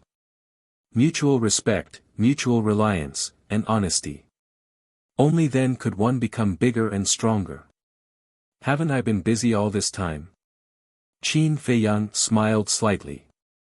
The Tianhua building could be said to have risen in the sky cloud realm under his watch. And it was also due to his contribution, so he had a special feeling for the Tianhua building. Chapter 39-29. I know. I'm busy fighting with the Divine Kingdom. I have to thank you heroes who are fighting on the front line. If it weren't for your efforts, how could we have such a peaceful life now? I just want to say that we have been friends for many years. If you have time, you should visit each other more often. Otherwise, as time passes, our relationship will slowly fade. Yuqing smiled slightly. To be honest, although the Tianhua building that she managed, including the Mingyu that Qin Feiyang gave to her, was now all over the Tianyun realm, she knew that no matter how well she did, no matter how much power and wealth she had, she would never be able to compare with people like Qin Feiyang. To put it bluntly, it was like the difference between the mortal world and the cultivation world. In the mortal world, no matter how high your status is or how much power you have, you can't compare with a cultivator in the cultivation world. Not to mention, people like Qin Feiyang were still standing at the top of the cultivation world. She was worried. As Qin Feiyang's strength became stronger and stronger, he might slowly look down on her, a mortal woman, in the future. Don't think so much. Friends are for life. When I'm free in the future, I will often visit your Tianhua building. At that time, if I renege on my debt, you, as a rich man, don't trouble me. Qin Feiyang laughed. You're making fun of me. Rich man. Yuqing shook her head and pouted. The wealth that she had now could indeed be said to be comparable to a country. But she didn't have the confidence to compare with Qin Feiyang. After all, everyone knew that Qin Feiyang possessed an independent world. An independent world. That sort of wealth was not something that could be compared to anything else. Okay. Let's get down to business. There's something I want to ask you for help with. Qin Feiyang said. What's the matter? Yuqing was suspicious. She really couldn't think of anything that could help Qin Feiyang. After all, This man was now a figure who could call the wind and summon the rain in the Tianyun realm. Help me find a person. Qin Feiyang waved his hand, and the phantom of the mysterious youth appeared. It's him. Yueqing was stunned. You've seen him before. Qin Feiyang was stunned. Yes. He's in our Tianyue building right now. Moreover, he has been staying in our Tianyue building for several months. He is either sleeping or drinking all day long. Many years ago, when you fought against the first prince of the dragons on White Crane Island, I was there as well. At that time, I saw this person, and your relationship seemed to be quite good, so when I saw him, I treated him very carefully. Yueqing explained. Qin Feiyang smiled bitterly. It was indeed this person's character. He asked, which Tianyue building? The Heavenly Delight Pavilion in Ocean of Cloud City. He's drinking in the hall downstairs. Do you want to come over now? It just so happens that I'm here as well. Yueqing asked, her eyes full of expectation. All right. Qin Feiyang nodded. Then I'll make preparations first. Since an honored guest has come to my Tianyue building, I'll definitely treat him well. Yueqing chuckled. Do as you wish. Qin Feiyang shook his head and couldn't help but laugh, and then he turned off the transmission stone. The transmission stone had just entered into closed-door cultivation when it buzzed once more. Qin Feiyang was stunned. He activated the transmission stone, and Elder Hua's image appeared and laughed hoarsely. I've found him. He's in Ocean of Cloud City's Tianyue building. So fast. Qin Feiyang was astounded. It hadn't been long since he gave the order, and there was actually news. His efficiency was extraordinary. Elder Hua chuckled, Qin Feiyang, whose name shakes the entire Skycloud continent. How could I dare to neglect Lord Qin's orders? You're making fun of me as well. Qin Feiyang was speechless. Elder Hua shook his head and smiled, all right. I won't tease you anymore. Why are you looking for him? It's a private matter. Then that's all for now. I won't disturb your cultivation. After saying that, Qin Feiyang turned off the divine sound transmission stone. With Elder Hua's character, he definitely couldn't let him know about their plan. Otherwise, he would definitely advise them endlessly like Huo Wu. Moreover, he didn't want Elder Hua to worry about him because of this. After putting away the transmission stone, Qin Feiyang appeared outside with Pei Dason and instructed, be sure to keep an eye on him. Once you see him, immediately send me a message. Okay. Pei Dason nodded. When Qin Feiyang left, he was still a little worried, so he handed the horsetail whisk to Pei Dason. After all, the people of the Divine Kingdom could descend here at any time. Giving Pei Dason a ruler weapon wasn't enough to kill the enemy, but it wasn't a problem to escape with him. Ocean of Cloud City. Although the 4 youths from the god race had come here and caused a ruckus and almost massacred the city, half a year had passed, and the impact wasn't great anymore. People's lives were still the same. But compared to before, the number of people walking on the streets had obviously decreased. As the saying goes, pressure is motivation. Facing a colossus like the Divine Kingdom, those who were a little more sensible would definitely not run out every day like before. Especially the disciples of the Demon Palace. Without special circumstances, they wouldn't leave the Demon Palace and cultivate wholeheartedly. However, no matter how serious the situation was, as a layman, it was inevitable that they would have to socialize. So, the various restaurants were still quite lively. Especially a colossus like the Tianyue restaurant, it would welcome a large number of guests every day. At this moment, in the magnificent hall, there were dozens of tables of guests sitting. The current scale of the Tianyue restaurant in Ocean of Cloud City wasn't small. It was almost a dozen times larger than before. Because this place could be considered the headquarters of the Tianyue restaurant. Yueqing had made his fortune here. As the first place to make his fortune, it naturally had to be well decorated. And now, the topic that everyone was discussing the most was undoubtedly the war between the Divine Kingdom and the Sky Cloud Realm. Long Chen, Long Qin, Yun Xiang, Li Feng, and Madman naturally became the focus of discussion. Because these few times, they were the ones who drove away the groups of people from the Divine Kingdom. Especially before. Madman's battle with Ji Yunhai in the core area had shocked the entire eastern continent. So, he naturally became the focus of attention. In a corner of the hall, there was a table for two people. A young man in tattered clothes was drinking wine lazily while looking through the window at the pedestrians on the street outside with lifeless eyes. He didn't say a word throughout the entire process. The topics of discussion at the other tables didn't arouse his interest at all. It was like he was in an independent space and didn't fit in at all. However, when the other guests occasionally glanced at the young man, there was a trace of reverence in their eyes. Suddenly, on the top floor, the door opened. A woman walked out. She was graceful and charming. It was Yuqing. Miss Yuqing, so you're also in Cloud Sea City. I thought you were in another branch. It's really rare to see a benefactor like you. When Yuqing arrived at the hall, familiar people greeted her one after another. How am I a benefactor? Everyone here is the benefactor of Tianyue Building. Because without everyone's support, Tianyue Building wouldn't be where it is today. Everyone, eat and drink well. Today's expenses are free of charge. Yuqing smiled. She was very happy. Free of charge? Really? Miss Yuqing, what kind of good thing did you encounter? You're so happy. Everyone was stunned. Later, there will be a true benefactor coming to Tianyue Building. Yuqing smiled.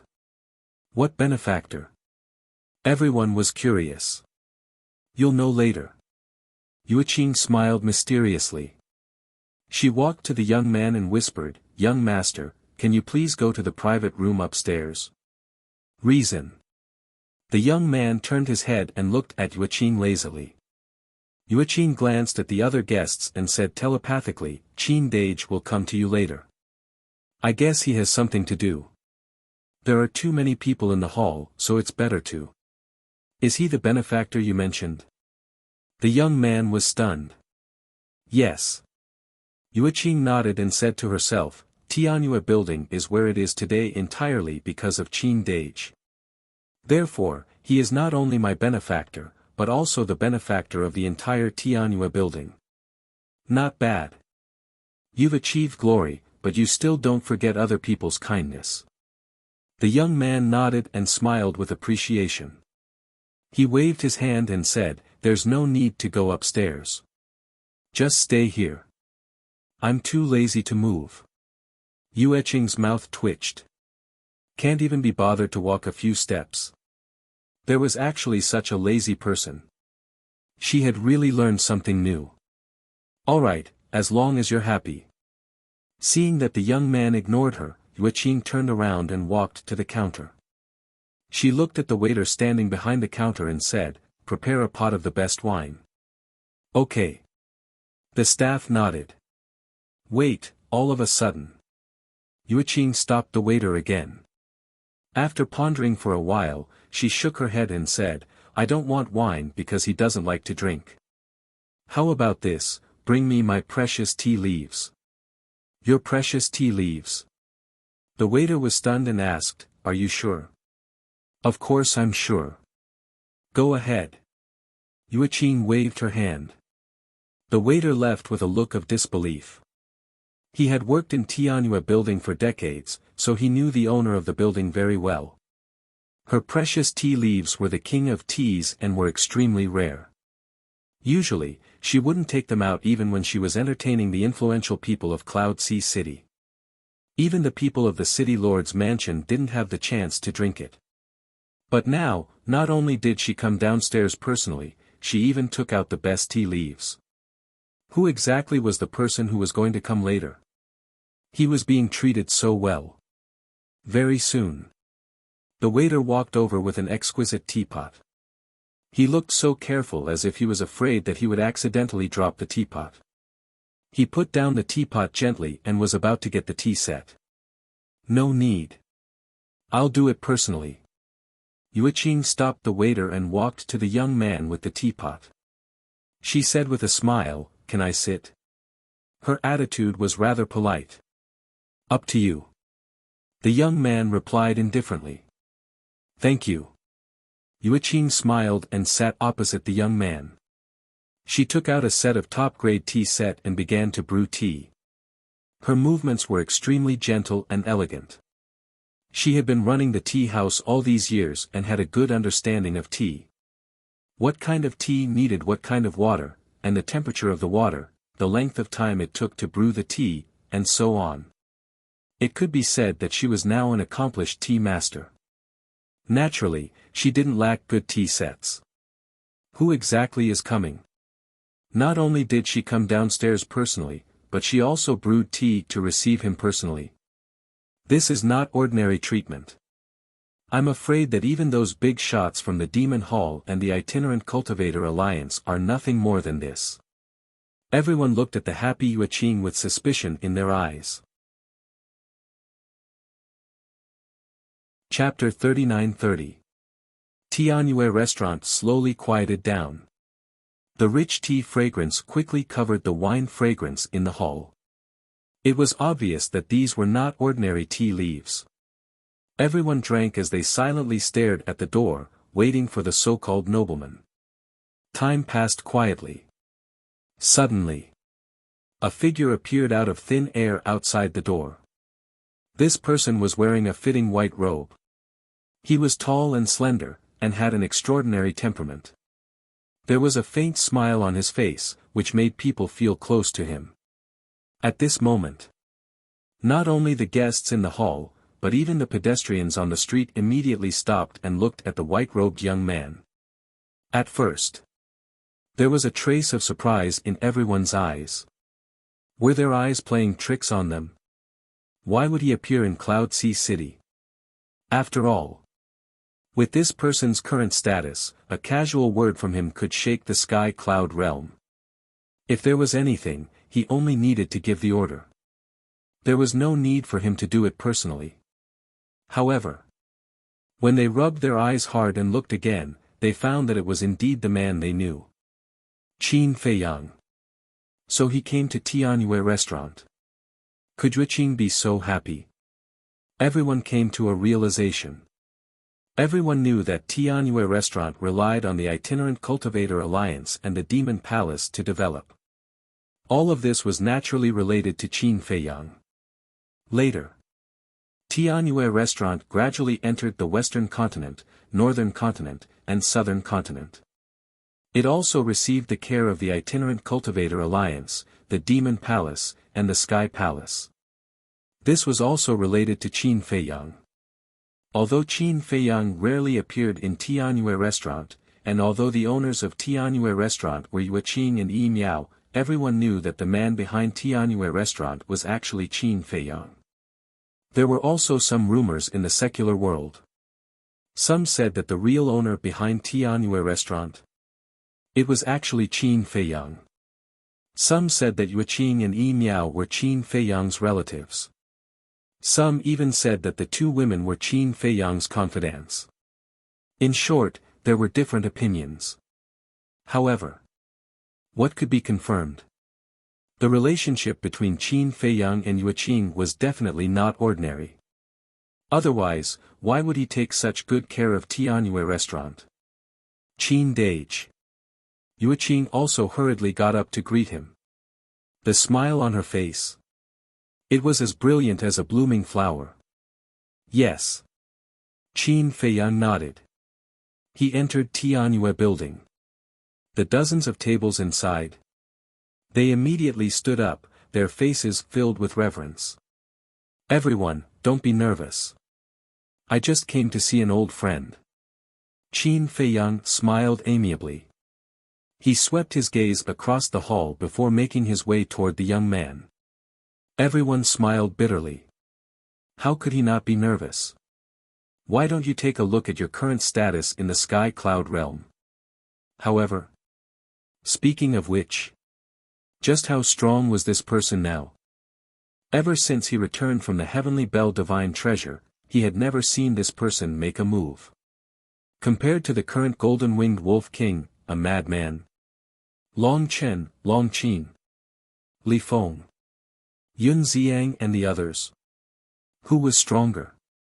Yuqing followed him. She smiled and said, "Qin Dage, the tea is ready. Try it and see how it tastes. If you don't like it, I'll change it." Qin Feiyang sat opposite the young man. He picked up the teacup that had been filled with tea. He put it on the tip of his nose and smelled it. The tea assailed his nose and made his mouth salivate. Immediately, he tasted it again. The taste of the tea was very smooth, without any bitterness. It also had a hint of sweetness and fragrance. Not bad. It can compete with the Yu Lu Longjing and the Tian Xian Lu. Qin Feiyang nodded and smiled. It's good that you like it. Yuqing stood aside like a well-behaved little sister. Don't just stand there. Sit down and talk. Qin Feiyang smiled. Okay. Yuqing nodded and sat next to Qin Feiyang. The young man opposite, holding a wine glass, looked at Qin Feiyang and Yuqing with great interest. A talented man and a beautiful woman, quite a match. What are you looking at? Qin Feiyang noticed the strange look in the young man's eyes and couldn't help but ask suspiciously. Nothing. The young man chuckled and asked, "What's the matter?" Qin Feiyang looked at the other guests in the hall and said, "Are you interested in going to the Divine Kingdom?" Ah. The young man looked at Qin Feiyang in surprise.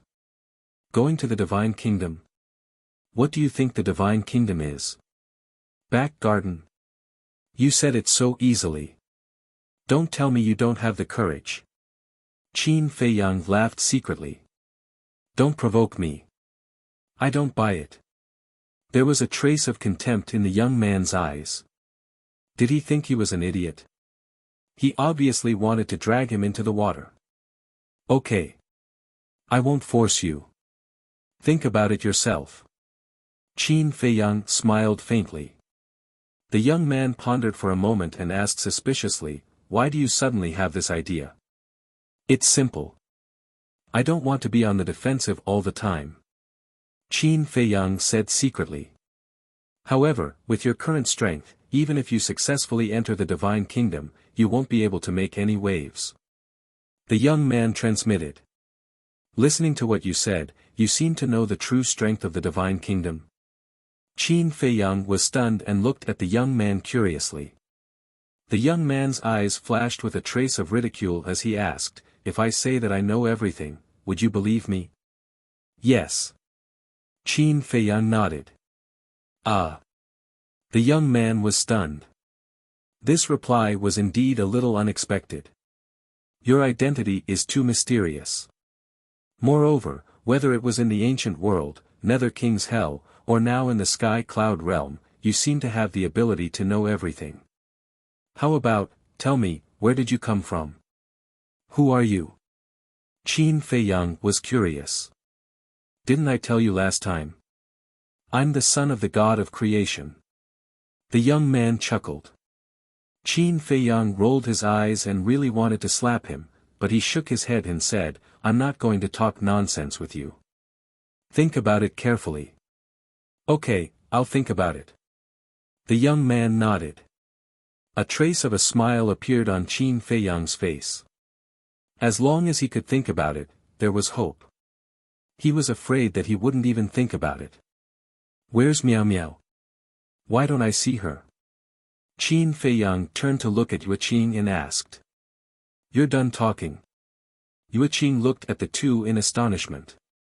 The two had been secretly communicating the whole time. Yuqing also knew about it, so she didn't disturb them. She didn't expect it to be so fast. Yes. It's just a small matter. It won't take much time. Qin Feiyang nodded. Who would believe that? How could a small matter be sneaky? However, Yuqing was a sensible girl. She knew what to ask and what not to ask. She smiled and said, Miao Miao has been busy in the southern continent. You guys have worked hard. I think the foundation of the Tianhua building has been laid. Why don't you hire more people to help? You don't have to do everything by yourself. Qin Feiyang said.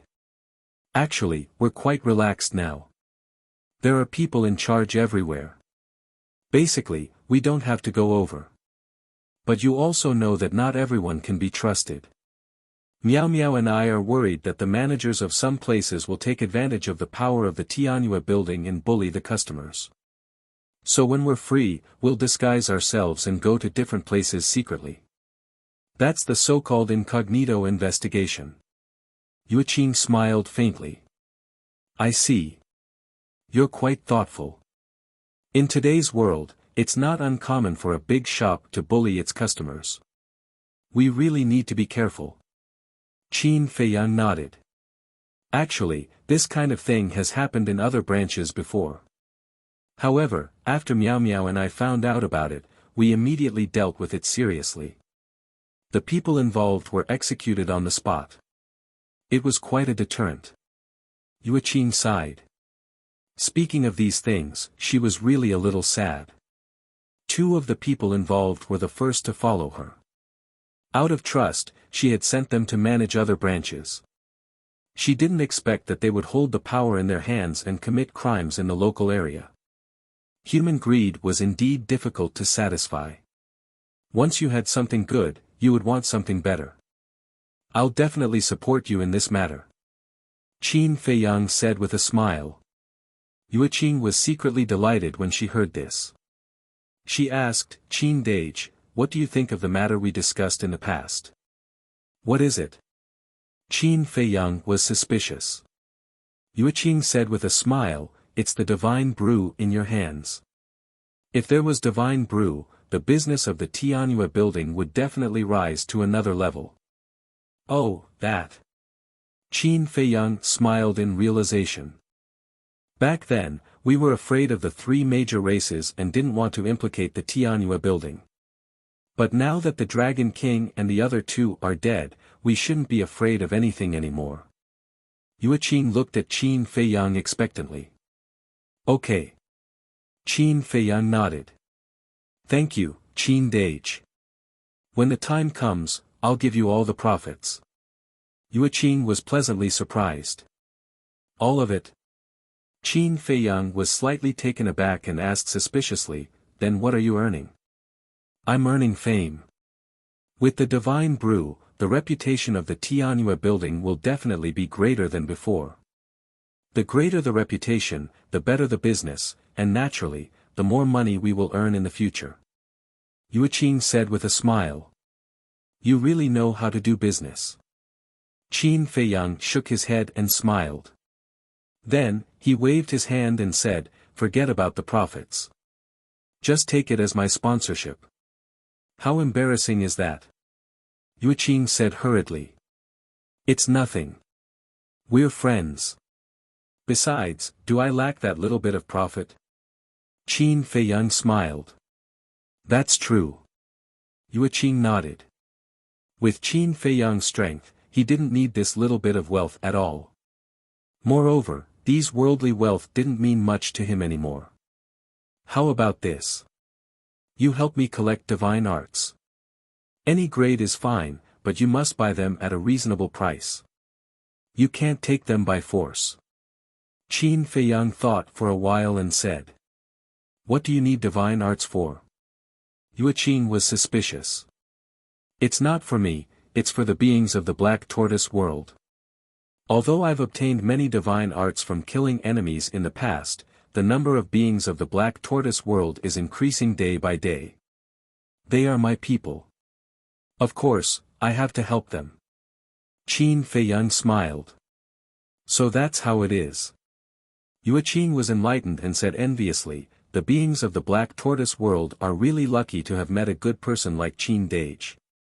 No, no, no. You're saying the opposite. I'm lucky to have met them. They are the greatest blessing of my generation.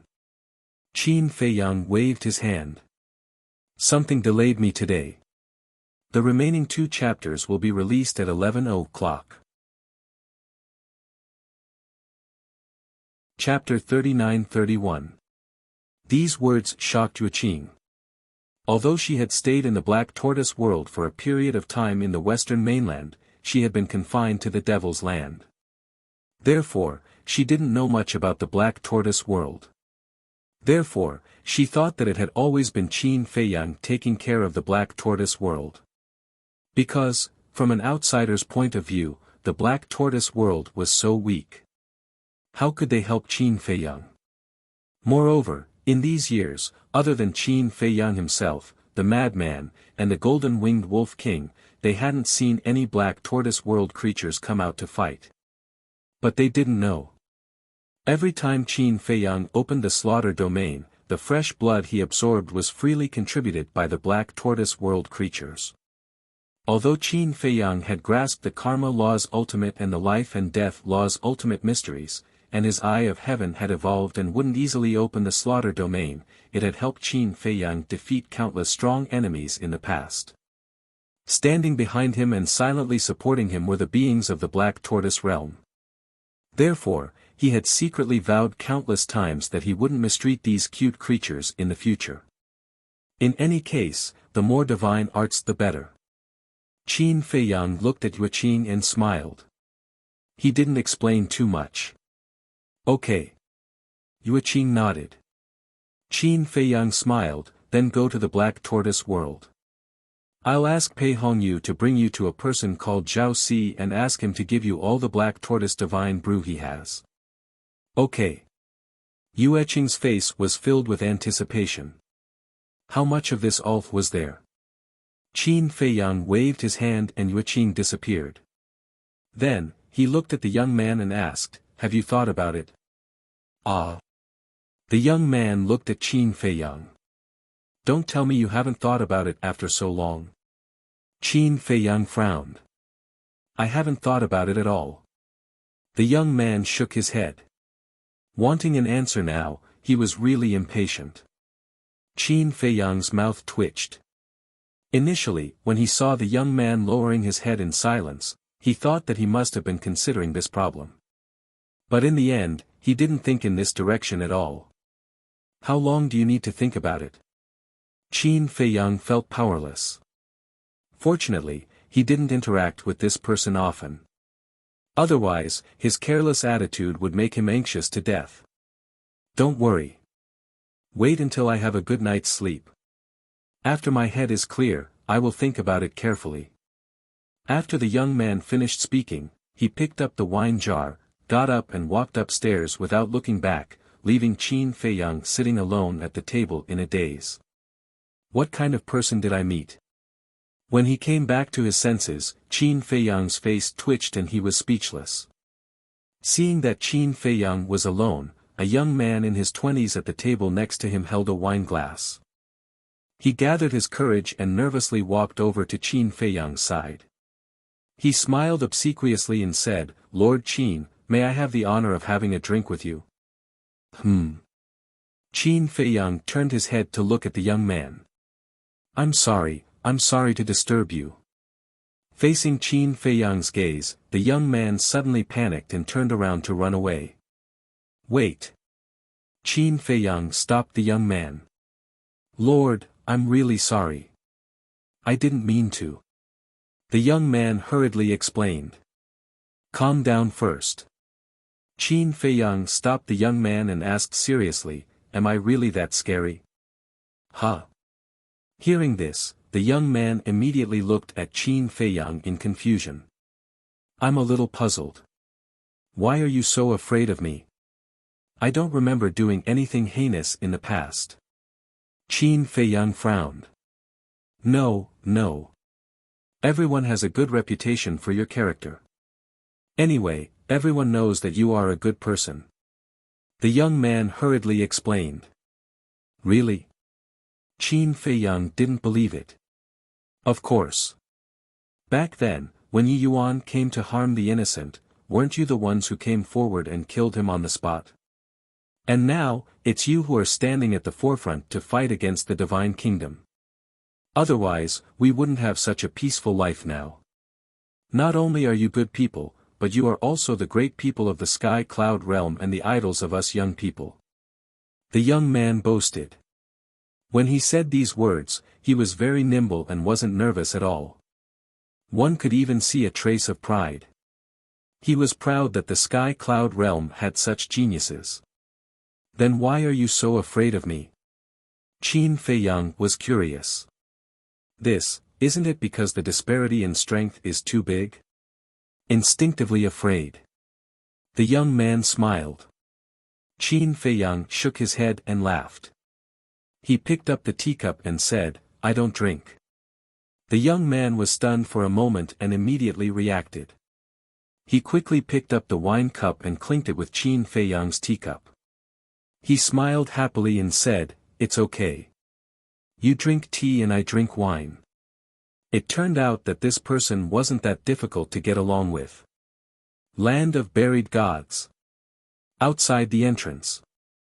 At this moment, the Feng people, from the reclusive old antiques to the women and children, gathered together and looked at the land of buried gods. Their faces were full of fear. This place couldn't be entered at all. Not to mention recuperating here. Fortunately, the battle not long ago happened in the core area. If it happened in the inner area or even the central area, the terrifying battle fluctuations were enough to kill them in minutes. I don't want to go in again. Elders, ancestors, I beg you, please find a safe place for us. We don't dare to expect anything else. As long as we can be safe, it's fine. Many people were full of despair at this moment. Some even knelt on the ground and cried. Looking at the desperate people in front of them, the group of old antiques was also extremely painful.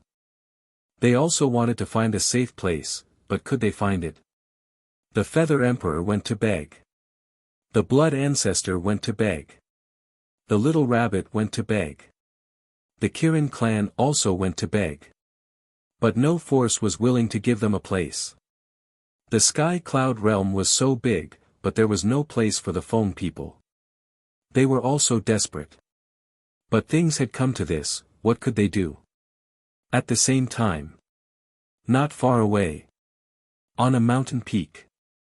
Fire Dance stood on the edge of the cliff and looked at the helpless faces. Her expression was incomparably complicated. If back then, if one of these people could stand up for her, she wouldn't have left the Feng people sadly. She did not feel guilty about the current phoenixes, nor did she blame herself. Because they only had themselves to blame. But, after all, they were all her people. Blood was thicker than water. Seeing the Feng people fall to this point, especially those helpless children, she couldn't bear it. No. I can't be so merciful anymore. When I left, no one asked me to stay, and no one stood up for me. Now, do I have to sympathize with them? I should be happy about their fate today. Fire Dance quickly killed the sympathy in her heart and turned to leave. But at this moment, a teenager saw her and exclaimed, It's Sister Fire Dance. Fire Dance. The people of the Feng people all looked at the mountain peak that the teenager was pointing at. When they saw the familiar figure, the group was immediately overjoyed. Hua Dehong hurriedly chased after her. The white-haired old woman and the white-haired old man also quickly followed with a group of elders and antiques. Needless to say, the other clansmen naturally didn't need to say. They rushed toward Fire Dance as if they were grasping at a life-saving straw. Fire Dance's expression froze. But in the end, she didn't stop. Instead, she quickened her pace. Don't go. Take it as Grandpa begging you. Can you listen to Grandpa for a while? Hua Dehong cried out in pain. Sister Fire Dance, don't go, okay? We need you. Please don't abandon us. Many children also began to shout loudly. Fire Dance clenched her hands tightly. Her eyes showed that she was struggling. Finally, she slowly stopped and turned to look at the group of clansmen. Her eyes were slightly cold. Chapter 39-32. Wu, It's all Grandpa's fault. Whether it's the Sky Bell divine treasure or hell, Grandpa shouldn't have been so selfish. Grandpa has already acknowledged his mistake and promised to repent. Wu, no matter what happens, we're still a family. I'm your grandfather and you're my granddaughter. Blood is thicker than water. Hua Dehong ran to Hua Wu and said with snot and tears. He put on a pitiful look to gain sympathy. Yes, Wu, You know the reason why we didn't stand up for you back then. At that time, the Feng people respected Feng Ho. How would we dare to anger her? If we helped you, even we would be punished. We all know that you and your father suffered a lot at that time, but now that Feng Ho is dead, it's time for you and your father to come back. The group of old antiques spoke one after another. Even the old antiques of the Ice Phoenix clan had a pleading look. These days, they had experienced what true despair was. The Feng people couldn't do without someone to lead them.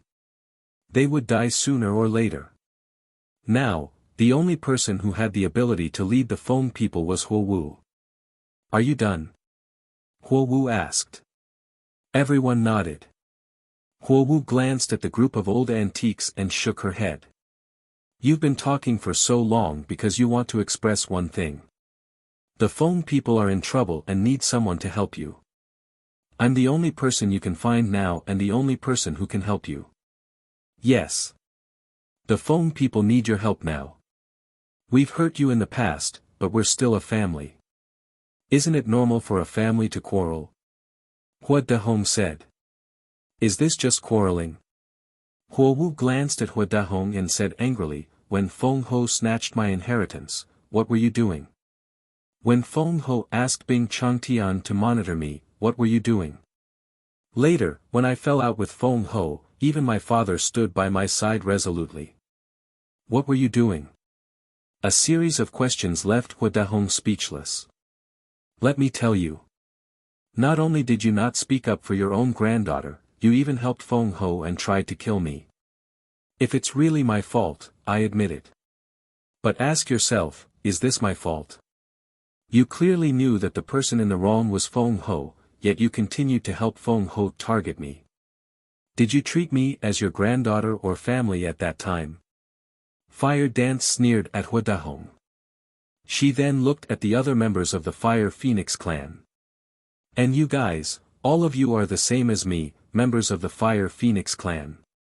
I can understand why the Ice Phoenix clan would treat me like this. After all, the Ice Phoenix clan and our Fire Phoenix clan have a grudge to begin with. But what about you? As a member of the Fire Phoenix clan, even you treat me like this.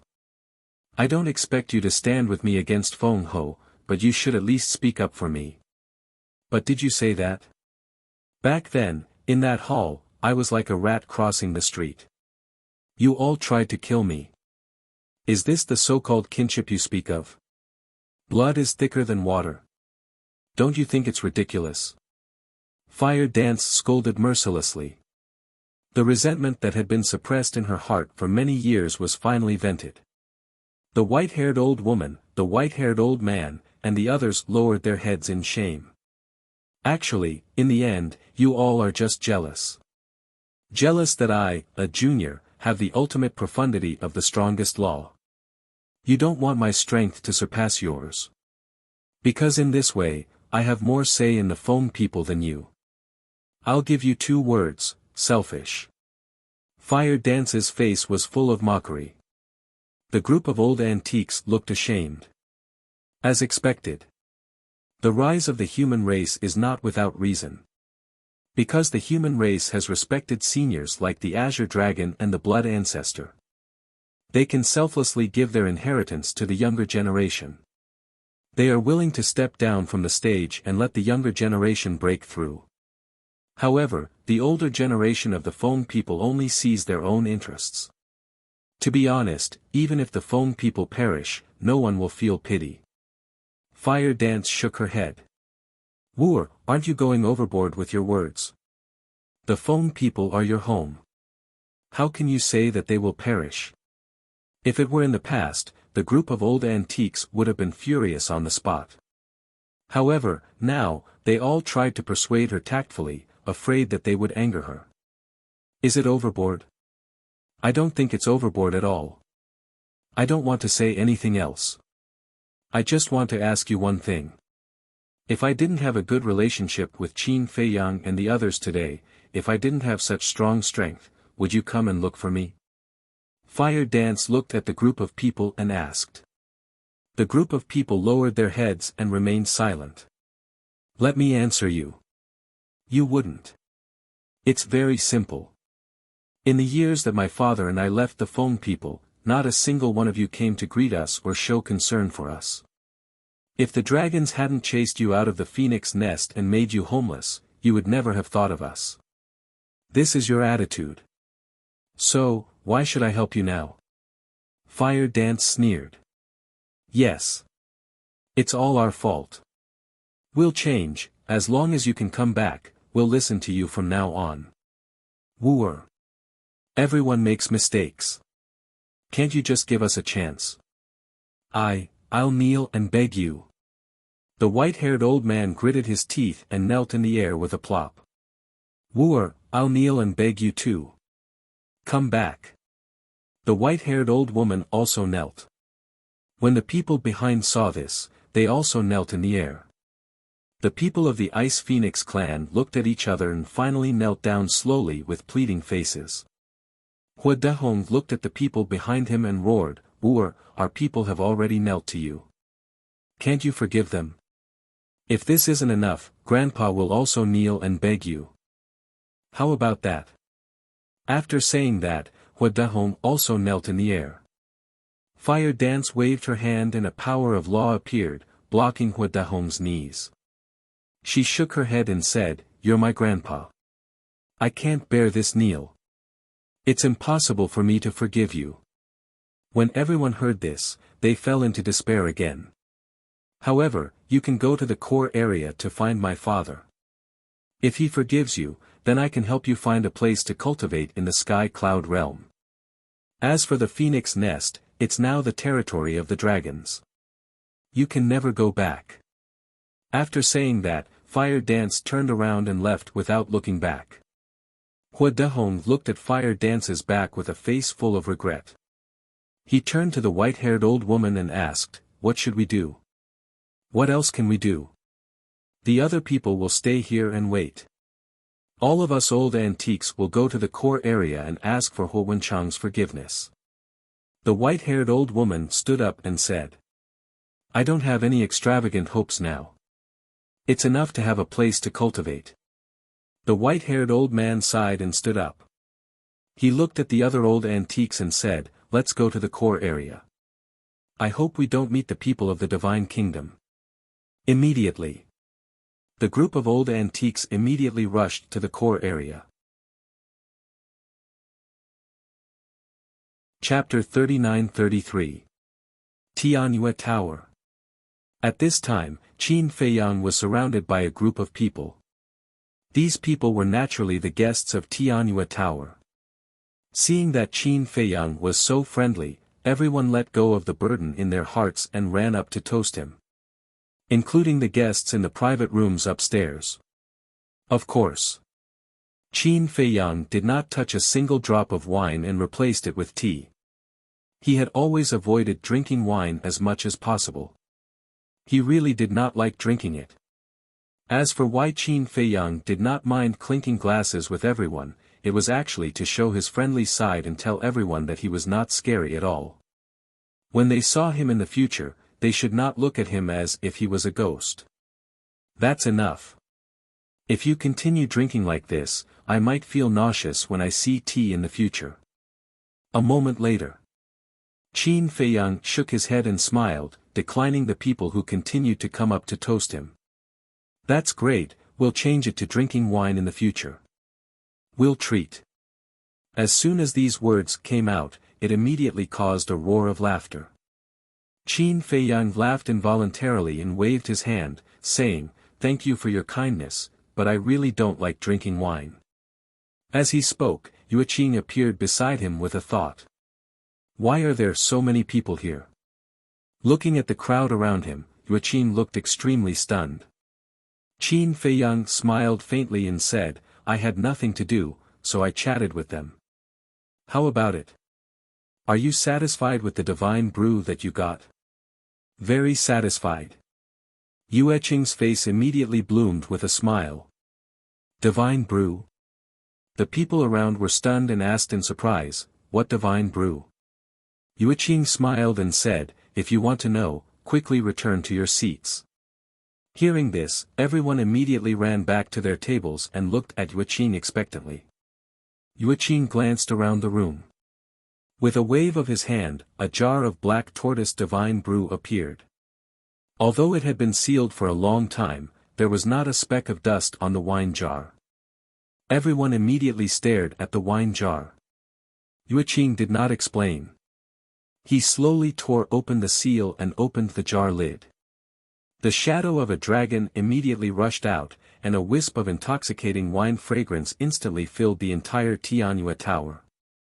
The wine turned into a dragon. "This is a divine brew." In an instant, Tianyue Tower was in an uproar. Those who would enter Tianyue Tower were basically people who loved wine. After all, there were very few people like Qin Feiyang. Everyone couldn't help but swallow their saliva when they smelled the wine. Furthermore, to these people, divine wine was something that only existed in legends. It could only be imagined, but not touched. But now, there was a jar of genuine divine wine in front of them. One could imagine how tempting it was to them. This wine is called the Black Tortoise Divine Brew. I believe I don't need to introduce what level it is. Everyone already knows. From today onward, Ocean of Cloud City's Heavenly Delight Pavilion will sell 10 jars of it every month, and the highest bidder will win. Yueqing smiled. 10 jars per month? How many do you have? Everyone was shocked. If it was any other wine, he would definitely say that it was too little. They only sold 10 jars a month, and that was not even enough to fill the gaps between their teeth. But divine wine was different. Selling 10 jars of divine wine a month was an extraordinary display of generosity. Don't worry. The amount of Black Tortoise Divine Brew I have now is enough for you to drink for several thousand years. Yueqing smiled. A few thousand years. Everyone was flabbergasted. Qin Feiyang couldn't help but be stunned as well. The Black Tortoise world already had so much in stock. 12 months in a year. That was 120 jars. 10 years, 1,200 jars. 100 years, 12,000 jars. 1,000 years, 120,000 jars. A few thousand years meant a few 100,000 jars. But then he thought about it. 5,000 years passed in a day in the Black Tortoise world. So many years had passed, so it wasn't strange that Zhao Si and the others had accumulated so much. Moreover, since Matchless Divine Brew appeared, White-Eyed Wolf and the others had drunk it at most, and they'd practically given it to Rabbit and the others as well. The Black Tortoise Divine Brew had fallen to a state where no one was interested in it. Miss Yueqing, are all the Heavenly Delight Pavilions in Skycloud World limited to 10 jars a month? Or are they only limited to the Heavenly Delight Pavilion in Ocean of Cloud City? Someone asked.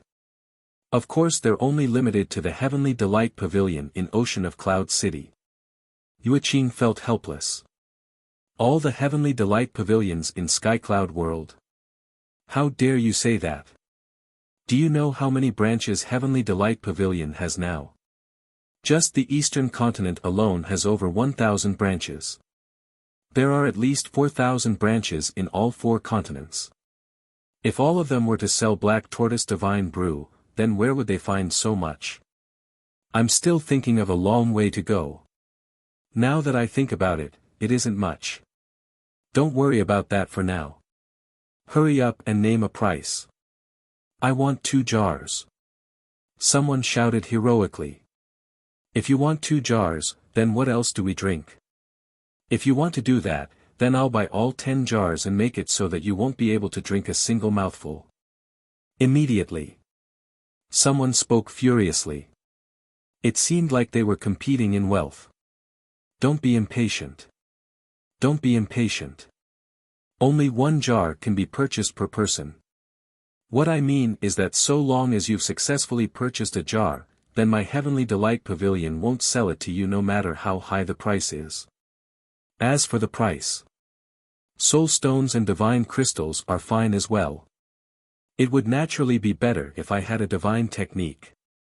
Yuqing chuckled. When Qin Feiyang heard this, he immediately looked at Yuqing. She was going to help him collect divine techniques just like that. This girl was quite attentive to what he asked her to do. Even divine techniques are fine. Everyone expressed their surprise. Yes. It doesn't matter what level of divine technique it is. Yuqing smiled slightly. Okay, I'll bid now. 10 low-level divine techniques. Low-level divine techniques, you have the nerve to bid? I'll bid 10 mid-level divine techniques.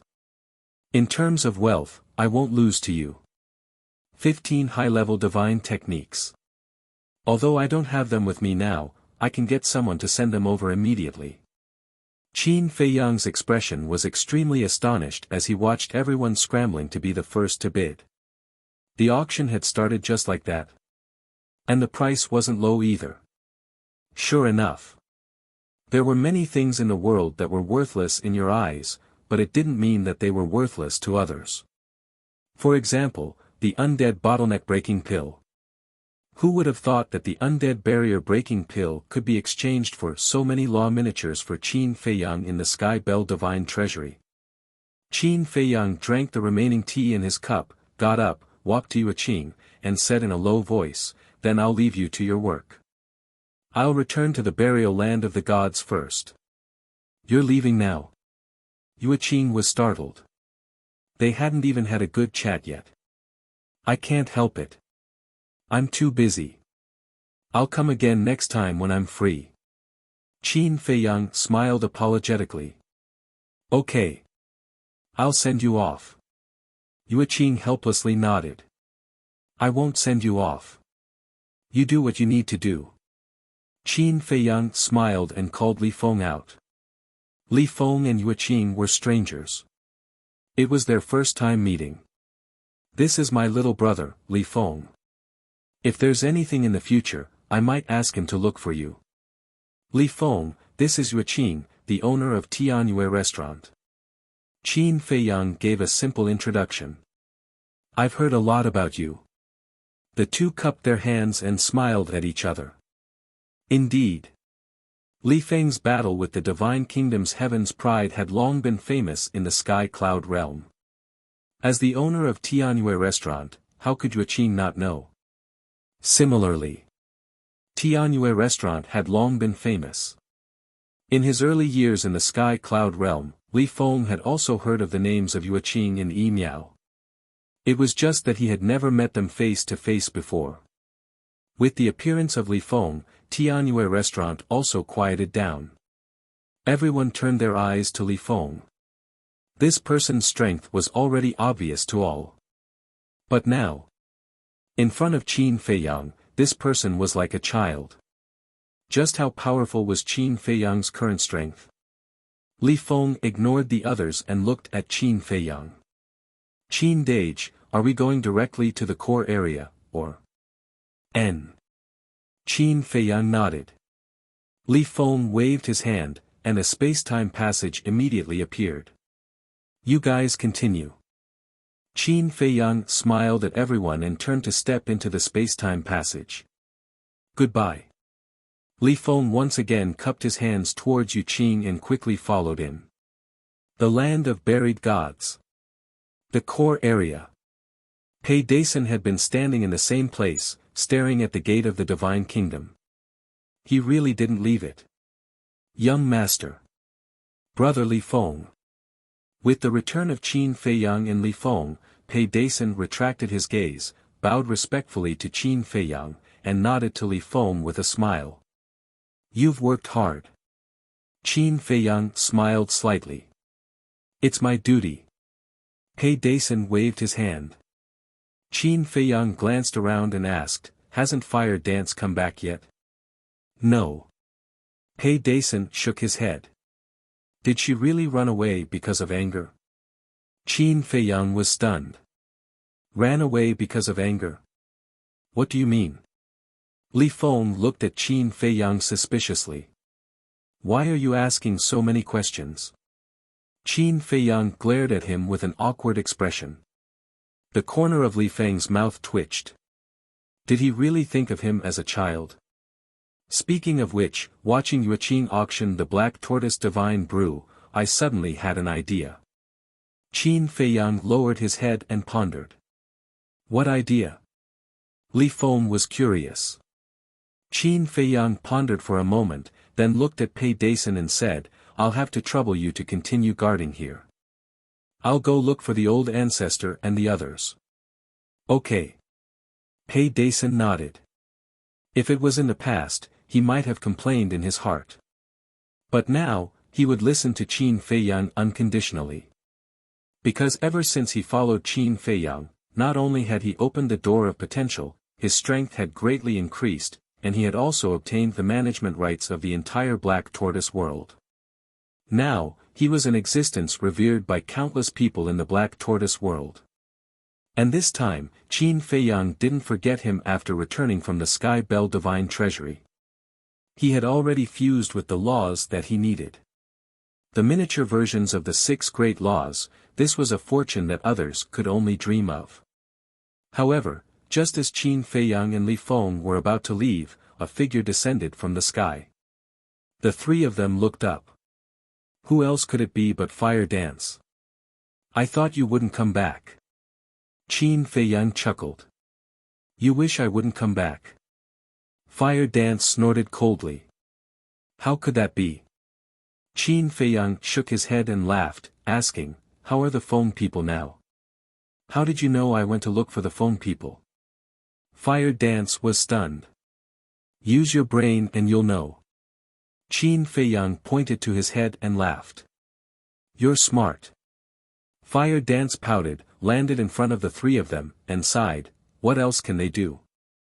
Looking at me, they're all kneeling on the ground and begging. Then what's your decision? Qin Feiyang asked. I told them to come to the core area and talk to my father. Anyway, I don't want to meddle in other people's business. Is it uncomfortable to cultivate quietly and work hard to increase your strength? Fire Dance shook his head. Chapter 39-34. Li Feng sighed. Sister-in-law, if you had thought this way earlier, you wouldn't have suffered so much. Don't talk nonsense. It's all because of your sister-in-law. Fire Dance blushed. It would have happened sooner or later anyway. Li Feng chuckled. Fire Dance nodded helplessly. Yes, if I had thought this way earlier, I wouldn't have ended up in such a state. It's all in the past. Don't worry. Qin Feiyang consoled her. Li Feng rolled his eyes and smiled. Sister-in-law, I thought of an idea that can help you vent your anger. What idea? Fire Dance was suspicious. Aren't they coming to the core area? Then let's get someone to intercept them halfway and teach them a lesson. Li Feng smirked. Ah. Qin Feiyang, Fire Dance, and Pei Dason were stunned. How could they come up with such a wicked idea? Fire Dance came back to her senses and glared at Qin Feiyang. Did you see that? You've led them astray. It's none of my business. If you want to talk about a bad influence, it's the white-eyed wolf. Go and ask around. Among us, who is more wicked than the white-eyed wolf? Qin Feiyang's face darkened. How could this matter be blamed on him? Actually, I suggested this to give them a deep lesson. On the other hand, it's also to test their sincerity. If they are truly remorseful and want you to return to the Feng people, they will definitely risk their lives to come to the core area to meet you. On the contrary, if they give up halfway after encountering a little danger, it means that they are not sincere in inviting you back. Such people are not worthy of our help. Li Feng explained. After hearing the detailed explanation, Qin Feiyang smiled. Not bad. We can give it a try. Fire Dance glanced at the two of them and then at Pei Dason. What do you think? What right do I have to say? Pei Dason smiled embarrassedly. I told you to speak, so just speak. Fire Dance was unhappy. All right. Brother Li Feng's idea is indeed not bad.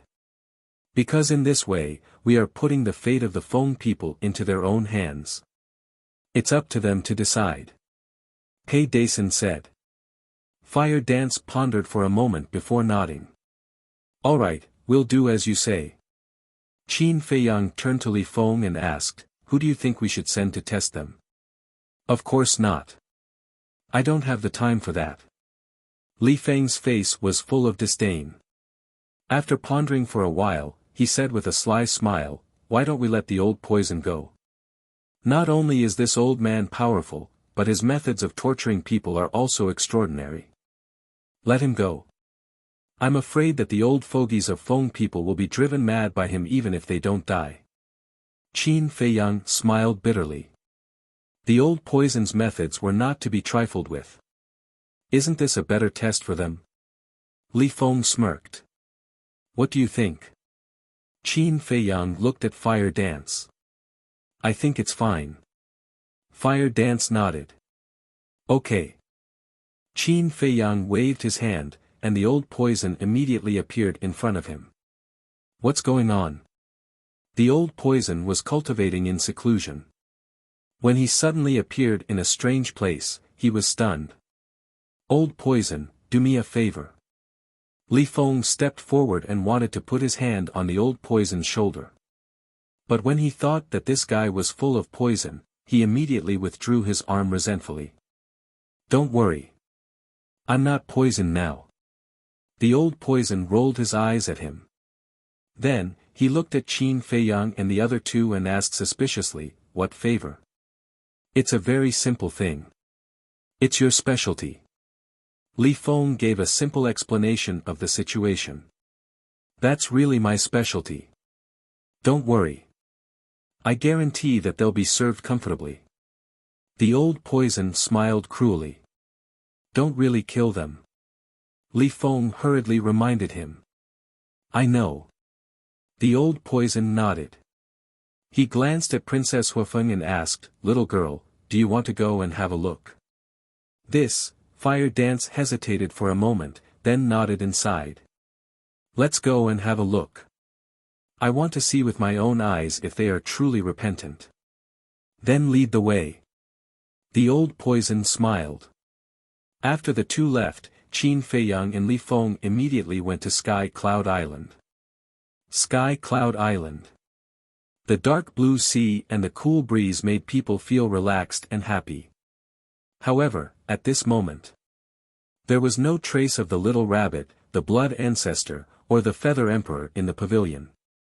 The peak of the mountain was empty. Qin Feiyang led Li Feng into the pavilion and looked around suspiciously. Where are they? Li Feng released his divine sense and searched for a moment. He looked at Qin Feiyang and shook his head. They might be in the little rabbit's cave. Qin Feiyang muttered. He walked to the cliff and looked down at the mountain below. According to the little rabbit, this cultivation place was actually a spatial divine item. But what was inside? Why did the little rabbit never let him in? Let's go down and take a look. With a flash of light in his eyes, Qin Feiyang restrained his aura and jumped down. Seeing this, Li Feng also quickly restrained his aura. Soon, Qin Feiyang landed in front of a dark cave. This was the entrance to the cultivation place. Let's sneak in and take a look. Don't make any noise. Qin Feiyang transmitted his voice. The white-eyed wolf should be inside now. Li Feng nodded. Looking inside the cave, his eyes were full of curiosity. What are you guys doing? But just as the two were about to step into the cave, a voice came from inside. Their bodies stiffened. The next moment, a figure walked out from inside. It was the little rabbit. Big brother, you're here. Qin Feiyang smiled. Then where do you think Uncle Rabbit should be now? The little rabbit looked at him teasingly. I thought you went somewhere to have fun. Qin Feiyang laughed dryly. The little rabbit rolled its eyes at him. With a wave of its paw, the power of law appeared and sealed the cave. Qin Feiyang and Li Feng looked at each other helplessly. Why was it like guarding against a thief? Where's Master and Lord Feather Emperor? Li Feng was suspicious. They're at Sea Lion Island. The little rabbit replied and asked suspiciously, do you have something to say? Yes. Qin Feiyang nodded and smiled mysteriously, and it's a big matter. It concerns the future of the Sky Cloud realm. Is that so? The little rabbit looked at Qin Feiyang suspiciously and said indifferently, then let's go to the mountain peak to talk. The two followed behind the little rabbit and rushed to the mountain peak. Soon, they returned to the pavilion. Li Feng, go to the Qilin sacred land and the dragon nest. Call Qi Xiaoyun and Long Qin here. This matter is related to them too. Senior brother Crazy happens to be in the dragon nest too. Call him here too. Qin Feiyang turned to look at Li Feng and smiled. Okay. Li Feng nodded and left through a space-time tunnel. Qin Feiyang then looked at the little rabbit and said, Big brother, call the old ancestor and the others here as well. It seems like something big really happened, muttered the little rabbit. She looked in the direction of Sea Lion Island and said, Old Devil King, little you, Qin Feiyang has something to discuss. Come over.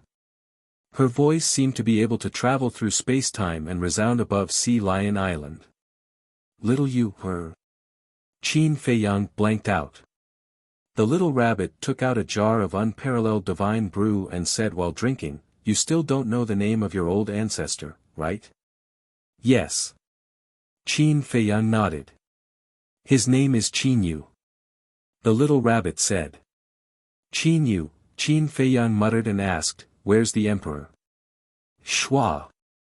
The little rabbit was about to speak when the blood ancestor and feather emperor arrived. Why are you looking for us? The two walked into the pavilion with smiles on their faces. Let's wait for Qi Xiaoyun and Long Qin to arrive first.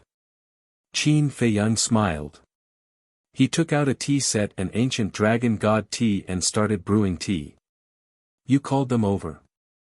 The two blanked out and looked at the little rabbit suspiciously. He said something about the future of the Sky Cloud realm. I don't know either. The little rabbit shook her head. In less than 100 breaths, a space-time tunnel appeared. Li Feng, Qi Xiaoyun, Long Qin, and Madman walked out of the tunnel one after another. These three are here as well. When Long Qin and Qi Xiaoyun saw the three, they were slightly stunned. They then entered the pavilion and bowed. Greetings, seniors. The Feather Emperor nodded with a smile. They were indeed polite and cultured youngsters. This was especially true for Long Qin. With his status, there was no need for him to bow to the three of them. On the contrary, the three of them should bow to him instead. However, he was not that arrogant.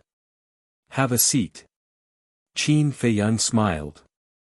The group sat around the table as Qin Feiyang poured tea for them. Naturally. Madman was naturally ignored. He was like a white-eyed wolf. It would be a waste to let him drink something as good as the ancient dragon god tea. Brother Qin, how much of the ancient dragon god tea do you have left? Come find me after you're done. Don't be shy. Qi Xiaoyun smiled.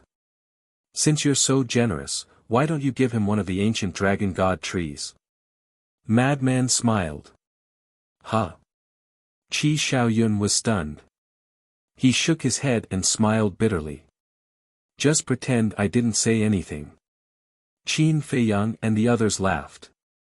However, when they looked at Qi Xiaoyun, they found that the current Qi Xiaoyun was somewhat different from before. There seemed to be a sense of danger around him. But it wasn't obvious. It was vague. Why did you call us here in such a hurry? Madman asked. Qin Feiyang retracted his gaze and smiled. Actually, it's not a big deal. I just suddenly had an idea, so I wanted to share it with you. What do you think? I'm all ears. Qi Xiaoyun smiled faintly. Qin Feiyang smiled. Didn't I obtain more than 200,000 laws in the Sky Bell Divine Treasury? So many. Long Chen and Qi Xiaoyun were stunned. This was truly beyond their imagination. It's not that bad. Even I can't use up all of them. Moreover, the people around me have also obtained the laws they need. We can't just leave the remaining hundreds of thousands of laws there, right? So I want to say that we should leave some of them in the Black Tortoise world to benefit the people there. We should also take out some of them to benefit the people of the Sky Cloud world. Qin Feiyang said. What? You want to give the laws we worked so hard to obtain to those unrelated people?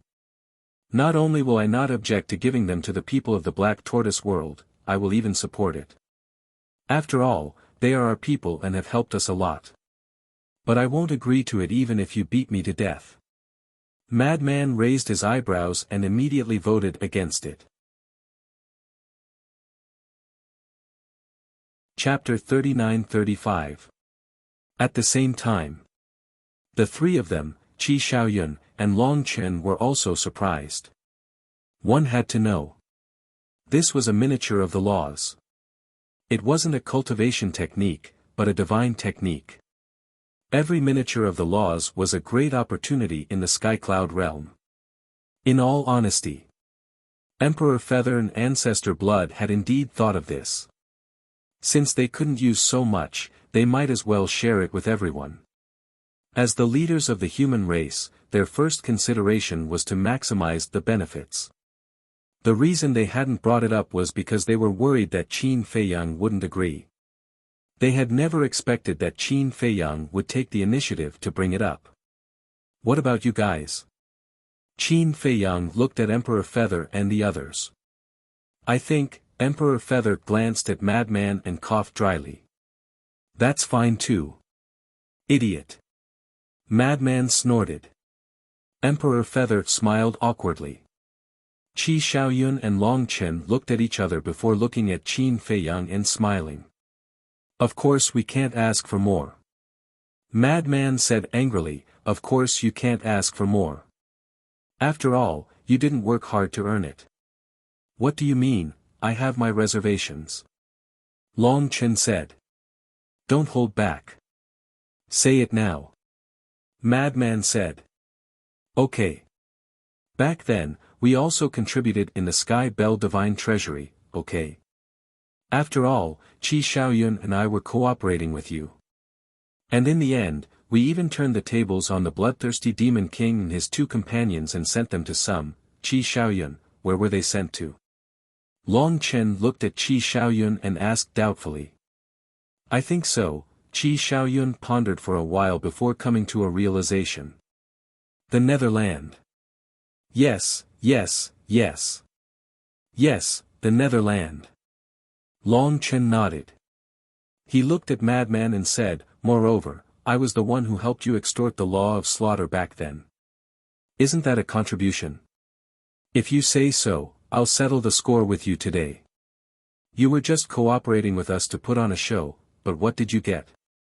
An inheritance of the law of space and the inheritance of the law of slaughter. I've worked so hard, but I've only obtained 3 nomological legacies. You're still talking to me about meritorious service?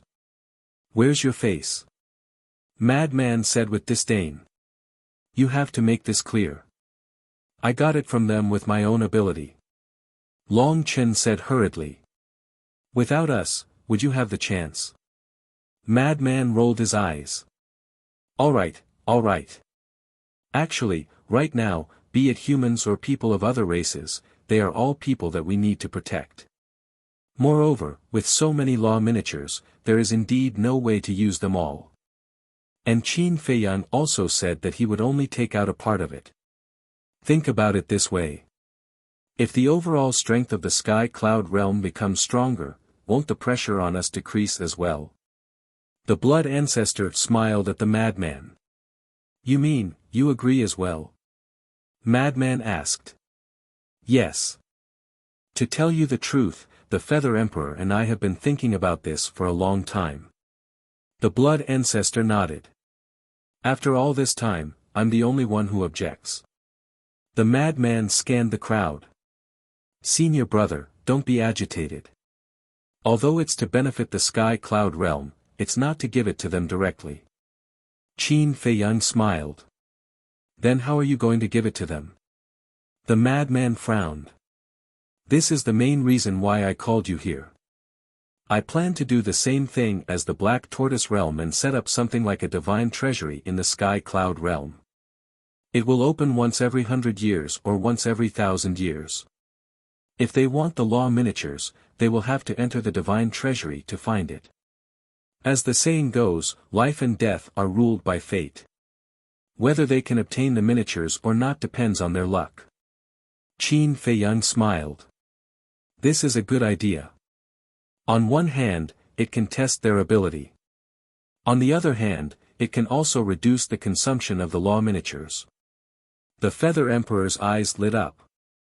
That's right. Every time we open the divine treasury, we will place 2 or 3 law miniatures inside. For us, 2 or 3 law miniatures are naturally nothing. We don't even bother to look at them. But for other living beings, this is a heaven-defying fortune.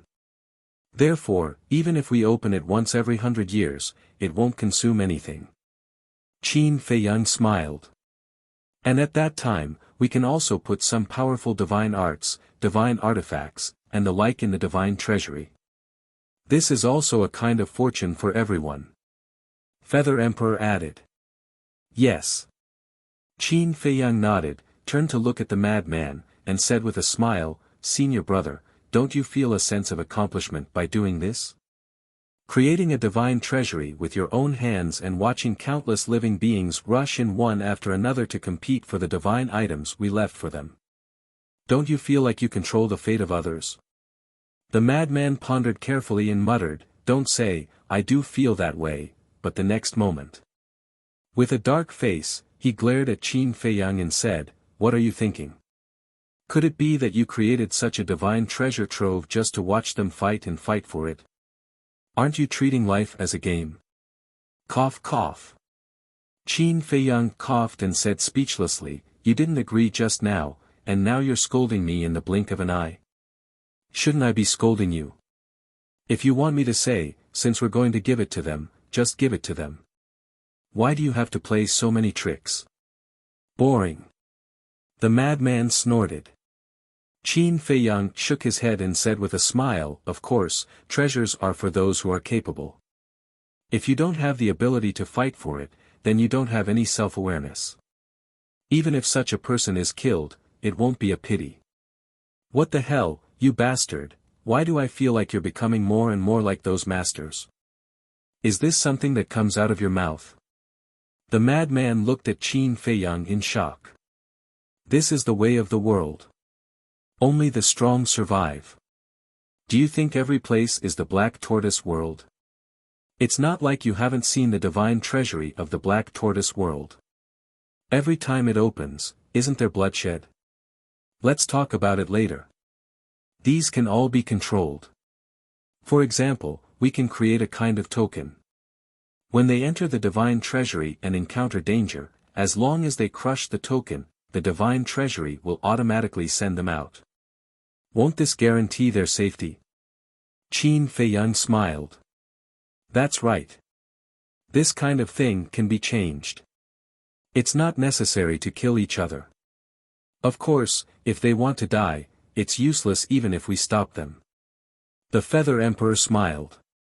If that's the case, I have no objections. Anyway, we won't need too many miniatures. The madman pondered for a moment and said. Qin Feiyang smiled and transmitted his voice, don't worry, there's still a good show to come. What good show? The madman was suspicious. You'll know soon. Qin Feiyang smiled inwardly. Looking at Long Chen and Qi Xiaoyun, he asked, so it's decided? Long Chen asked, you mean, we dragons and Qilins can also enter the divine treasury? Of course. Otherwise, why would I call you here? Qin Feiyang smiled. Then it's decided. Long Chen chuckled. Qi Xiaoyun also had a smile on his face. For the dragons and Qilins, this was a profitable business. Only a fool would oppose it. Okay. Let's discuss the details. The law miniatures will be provided by my side. As for the law inheritance, the dragons and Qilins will provide it. As for the divine weapons, divine techniques and other divine items, the Feather Emperor, Blood Ancestor, and Big Brother will provide it. Qin Feiyang smiled. The madman was stunned when he heard that. The dragons and Qilins will provide the law inheritance. What's that? Law inheritance? Are you kidding? We don't have any law inheritance. Long Chen and Qi Xiaoyun looked at Qin Feiyang in astonishment. I'm not talking about the ultimate law inheritance. Let alone the two of you, none of us can provide the ultimate law inheritance. What I'm talking about is the ordinary law inheritance. For example, the land of inheritance that the dragons created in the inner region of the Yin Devil Land. Qin Feiyang smiled. The madman finally understood when he heard that. This was the rhythm of making the Dragon Clan and the Qilin Clan bleed a lot. The humans of the Sky Cloud realm almost couldn't find these inheritances. For example, the Devil Palace, Rogue Cultivator Alliance, Heavenly Palace, and Deity's Palace. These four super forces that ruled the four continents also didn't have their own land of inheritance. But the dragons and Qilins were different. They had a deep foundation and a large number of inheritances in their hands. Placing these inheritances in the divine treasury was equivalent to indirectly transferring them to the human race. Because the population of the Sky Cloud realm was countless times larger than that of the dragons and Qilins, the number of humans entering the divine treasury would naturally be more than that of the dragons and Qilins. The chances of obtaining an inheritance would naturally be higher than that of the dragons and Qilins. In short, Qin Feiyang's plan was equivalent to weakening the foundation of the dragons and Qilins in disguise. The two of you, don't tell me that your race doesn't have any inheritances. Back then, old Qin and I were in the Yin Devil Land and each of us obtained an inheritance of a supreme law. Moreover, we also investigated and found that there were many such land of inheritance in the Yin Devil Land. The madman looked at the two of them and said. Qi Xiaoyun and Long Chen looked at each other with ugly expressions. They looked at Qin Feiyang and said, after all this time, you're setting a trap for us? This is what you mean by measuring the heart of a gentleman with your own mean measure. I've already taken out the law miniature, so what's the point of you taking out some inheritances? It's not like it's an inheritance of the ultimate profundity. In terms of value, an inheritance like this can't compare to the law miniature. Qin Feiyang was displeased. Even so, but if you do this, I might as well directly give these inheritances to my clansmen. Why should I give them to you? Long Chen's face darkened. There was no such thing as a free lunch. Especially when the other party was Qin Feiyang. There was definitely something fishy going on. If you say that, don't come when the divine treasury opens in the future. In any case, the dragons won't even be able to obtain a law miniature. Qin Feiyang said. Old Long, you have to think carefully. The Sky Cloud realm doesn't lack people who can comprehend laws. Anyone with a little bit of talent can comprehend them. But if you go take a look at the law miniature, how many of them can comprehend it by themselves? You really won't lose out in this business. The madman laughed. Long Chen glared at the madman angrily and lowered his head in silence. Qi Xiaoyun did the same. As for Feather Emperor, Blood Ancestor, and the little rabbit, they were all silent at this moment. At the same time, they were holding back their laughter. This little bastard was indeed full of tricks. You two take your time to think about it. I'm in a hurry, Qin Feiyang said with a smile while holding a teacup and looking at Long Chen and Qi Xiaoyun. Chapter 39-36. Why do I feel like beating them up? Long Chen frowned when he saw Qin Feiyang and mad scientist's expressions. Qi Xiaoyun smiled helplessly. Right now, the two of them were really asking for a beating. Especially mad scientist. However, in the current sky cloud realm, there really wasn't anyone who had the guts to run over and beat up those two. Brother Qi, what do you think? Asked Long Chen through voice transmission. What can I say? Qi Xiaoyun smiled helplessly. Are you going to compromise like this? Asked Long Chen in astonishment. I'm different from you. Your clan is powerful. The dragons don't have the Dragon King, but because of you and your sister, they are even stronger. But the current situation of the Qilin race is similar to that of the Feng people. Therefore, if we want to survive, we have to go with the flow. Besides, it's not a loss to exchange an ordinary law inheritance for a law miniature. For the Qilin race, what they needed the most was a law miniature. Although he and the white-bearded old man had searched for law miniature wantonly in the Sky Bell Divine Treasury, they had only found a few dozen after several decades. Moreover, they were all ordinary law miniature. What could they do with these few dozen law miniature? If possible, he wanted to exchange the Qilin race's law inheritance for a law miniature from Qin Feiyang. Are you planning to stand on the same side as Qin Feiyang and the others? Asked Long Chen with a frown. Not with Qin Feiyang and the others, but with the humans. As the ancient said, all living things in the world are equal. Be it the humans or the three major races, we are all living things in this world. There is no difference between nobility and inferiority. In fact, I have always wanted to tell my clansmen not to think that they are superior to the humans just because they are a Qilin. But at that time, my words carried little weight and nobody listened to me. Besides, our joint efforts to create a divine treasury will benefit the entire Skycloud realm and all living things. This is a good thing. Since it's a good thing, why should we oppose it? Qi Xiaoyun smiled inwardly. When Long Chen heard that, he couldn't help but look at Qi Xiaoyun in a new light. It seemed like he had underestimated this person in the past.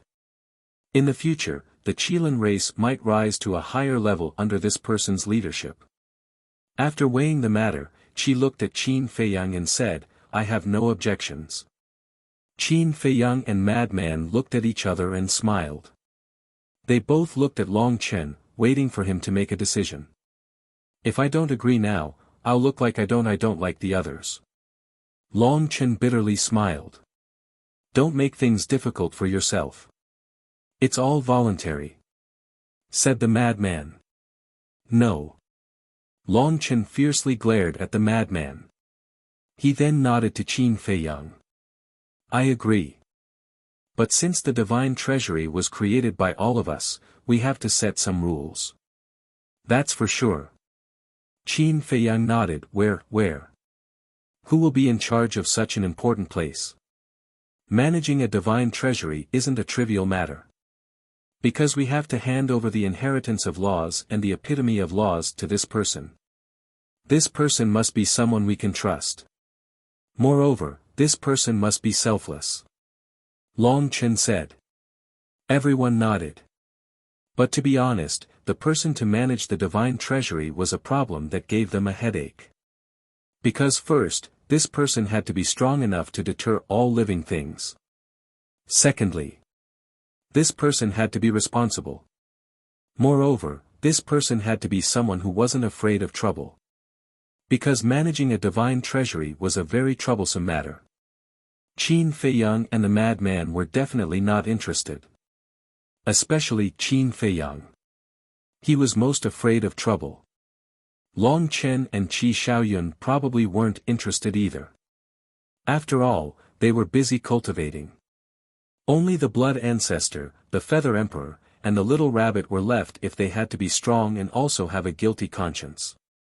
Immediately, Qin Feiyang looked at Feather Emperor and the other two. Don't look at Lord Rabbit. The little rabbit glared at Qin Feiyang. Qin Feiyang smiled helplessly. After spending so much time together, he naturally understood the little rabbit's personality. He was even more afraid of trouble than he was. But the Feather Emperor and the Blood Ancestor, these two were the leaders of the human race. Qi Xiaoyun and Long Chen would definitely be worried. The Feather Emperor seemed to have seen through Qin Feiyang's thoughts. He said, even if they trust us, we are not interested. Don't count on this ancestor. This ancestor is a very selfish person. The Blood Ancestor said. The so-called selfishness was just an excuse. In any case, he wasn't willing to get involved in this troublesome matter. Qin Feiyang looked at Qi Xiaoyun and Long Chen and asked with a smile, do you have any suitable candidates? Why don't you recommend them? Can you trust the person we recommend? Frankly speaking, this isn't something an ordinary person can do. Not only must they be highly respected, but they also need to be fair and honest. It's hard to find someone like that. Long Chen rubbed his forehead. Everyone lowered their heads and started muttering to themselves. Time passed silently. Suddenly, Qin Feiyang's eyes lit up. He looked at everyone and said, I have a few suitable candidates in mind. I believe none of you will object to them. I also believe that they will definitely be impartial.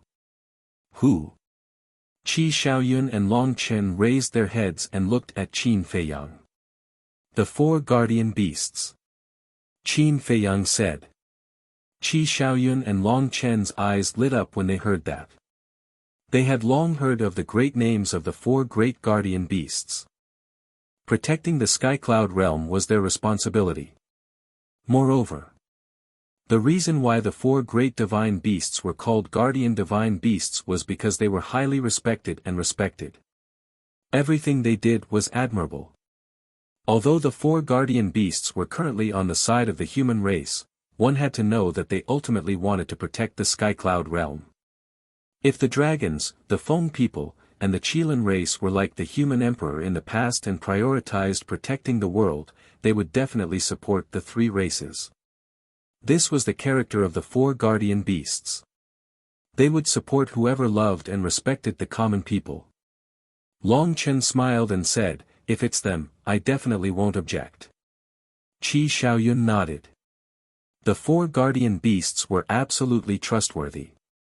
But the question was, were they willing? Lunatic said, why don't we call them over and ask them face to face? I think so. Qin Feiyang nodded. He turned to Li Feng and said with a smile, go to the Sea Lion Island and bring the four seniors here. Okay. Li Feng quickly stood up and opened a space-time tunnel. Qin Feiyang looked at Emperor of Feathers and said with a smile, Ancestor, you don't have any objections, right? What objections can I have? I respect their choice. Besides, this is for the good of the Sky Cloud realm. It's not too late for me to support them. Emperor of Feathers shook his head and smiled. I think so too. Qin Feiyang pondered for a while before sighing and said, moreover, they have protected the Sky Cloud realm for so many years. They should put down their burdens and rest. Everyone nodded. Soon, Li Feng returned with 3 men and a woman. One of them was Elder Qing. The other 3 were a middle-aged man in white, an old man in yellow, and a woman in a fiery red dress. Even Emperor of Feathers immediately stood up and saluted the appearance of these 4 people. Because whether it was the human emperor or Emperor of Feathers, they were all cultivated by the 4 guardian beasts. Elder Qing. Qin Feiyang walked to Azure Dragon and bowed. Then he looked at the other three and said with a smile, the three of you should be Black Tortoise, Vermilion Bird, and White Tiger, right? Yes. The three nodded. Looking at Qin Feiyang, their faces were full of admiration. Introduce us. Azure Dragon pointed at the yellow-robed old man and said with a smile, he is Black Tortoise, a somewhat stubborn old antique. Who's stubborn? The yellow-robed old man's face darkened. He looked at Qin Feiyang and said, don't listen to this old man's nonsense. I'm still a reasonable old man. Qin Feiyang laughed involuntarily. Azure Dragon pointed at the middle-aged man in white and introduced, this is White Tiger, and the one next to him is Vermilion Bird. Greetings, Senior White Tiger and Senior Vermilion Bird. Qin Feiyang bowed. No need to be so polite. White Tiger was a bit cold. But Vermilion Bird was as warm as fire. For seniors, please sit. Qin Feiyang turned around and retreated to the side. Frenzy, Long Chen, and Qi Xiaoyun also stood up and gave up their seats. How can I accept this? Azure Dragon shook his head. These young people in front of him were the pillars of the Sky Cloud Realm. Without them, the Sky Cloud Realm wouldn't have been able to stop the army of the Divine Kingdom. Just sit. What are you waiting for? Why are you being so polite to them? The little rabbit pouted. Okay. Azure Dragon nodded and sat next to the Blood Ancestor. Black Tortoise, White Tiger, and Vermilion Bird looked at each other and immediately sat down. Qin Feiyang stepped forward and poured tea for the four of them. He smiled and said, I called the four of you here because I have something to discuss with you. What is it? Azure Dragon was suspicious. Qin Feiyang explained the matter of creating the divine treasure trove in a simple manner. This is a good thing for the Sky Cloud Realm. We definitely agree. Who came up with this idea?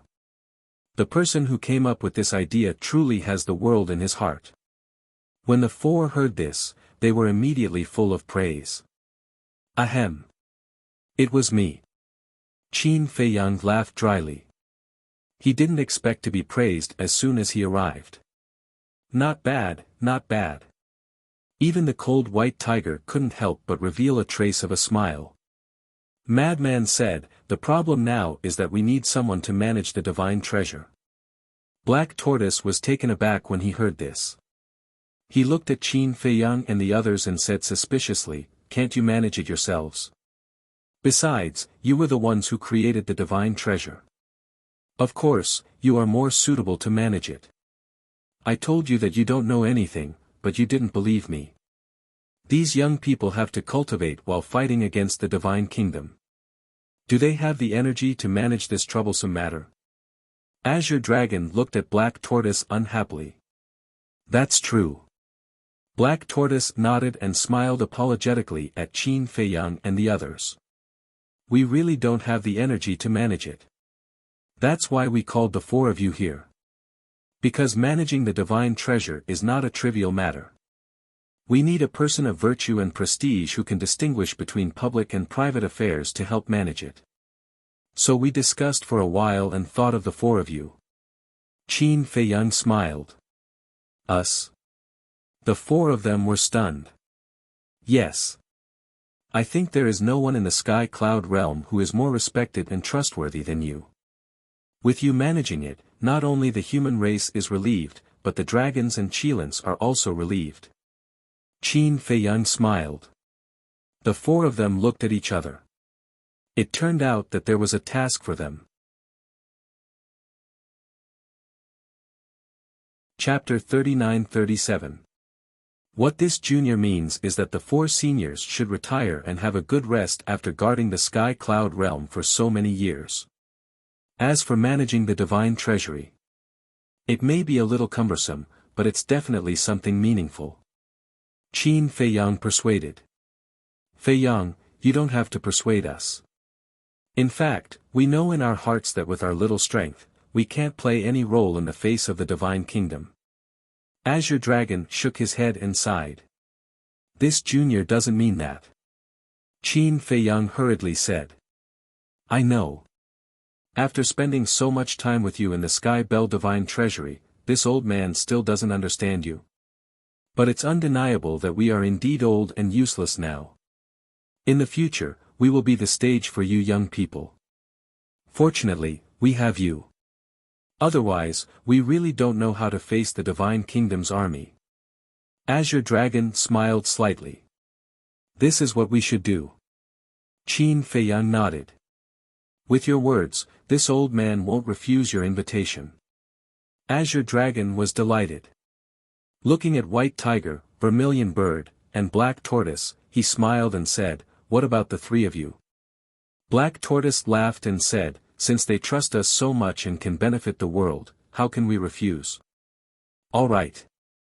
From now on, we will retreat behind the scenes and be their strong backing, so that they can fight on the front line without worry. Vermilion Bird thought for a while and nodded with a smile. I have no objection. On the contrary, it's exactly what I want. It's not that I'm pretentious, nor is it that we are so great. Since ancient times, we have always been worried about the Sky Cloud realm. Thinking back to the past, when the dragons, foam people, and Kirin race broke out in war with the human race, causing chaos in the Sky Cloud realm. You don't know how anxious we were at that time. But in the face of the three powerful races, we were powerless.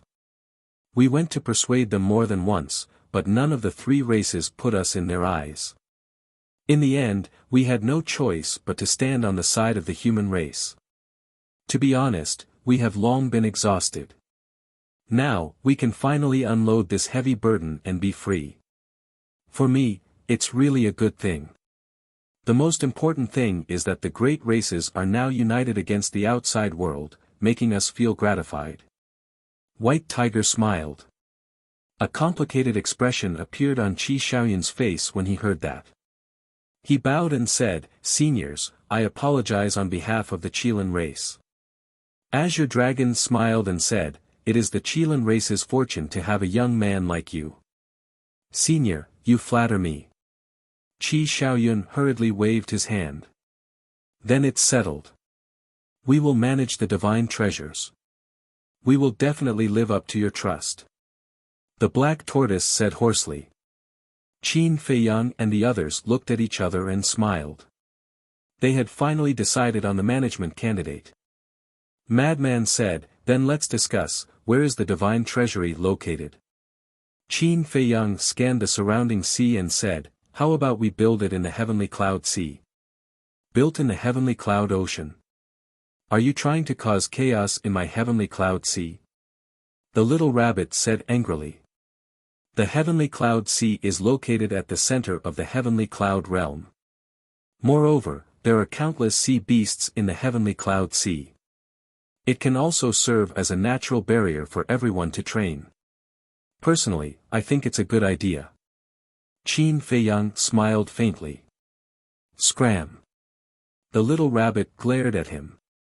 If the divine treasury was built in the Heavenly Cloud Sea, it could forget about living in peace in the future. Big brother, why do you have to do this? Everyone has a responsibility to rise and fall. Besides, who would dare to cause trouble in the Heavenly Cloud Sea? Moreover, the sea beasts in the Heavenly Cloud Sea will be able to enter the divine treasury. If the divine treasury is built in the Heavenly Cloud Sea, they will be able to enjoy the benefits of being in a favorable position. Qin Feiyang sighed helplessly. Lord Rabbit likes peace and quiet. The little rabbit snorted. Qin Feiyang smiled bitterly. It seemed like they were in a deadlock again. Feather Emperor pondered for a moment and nodded.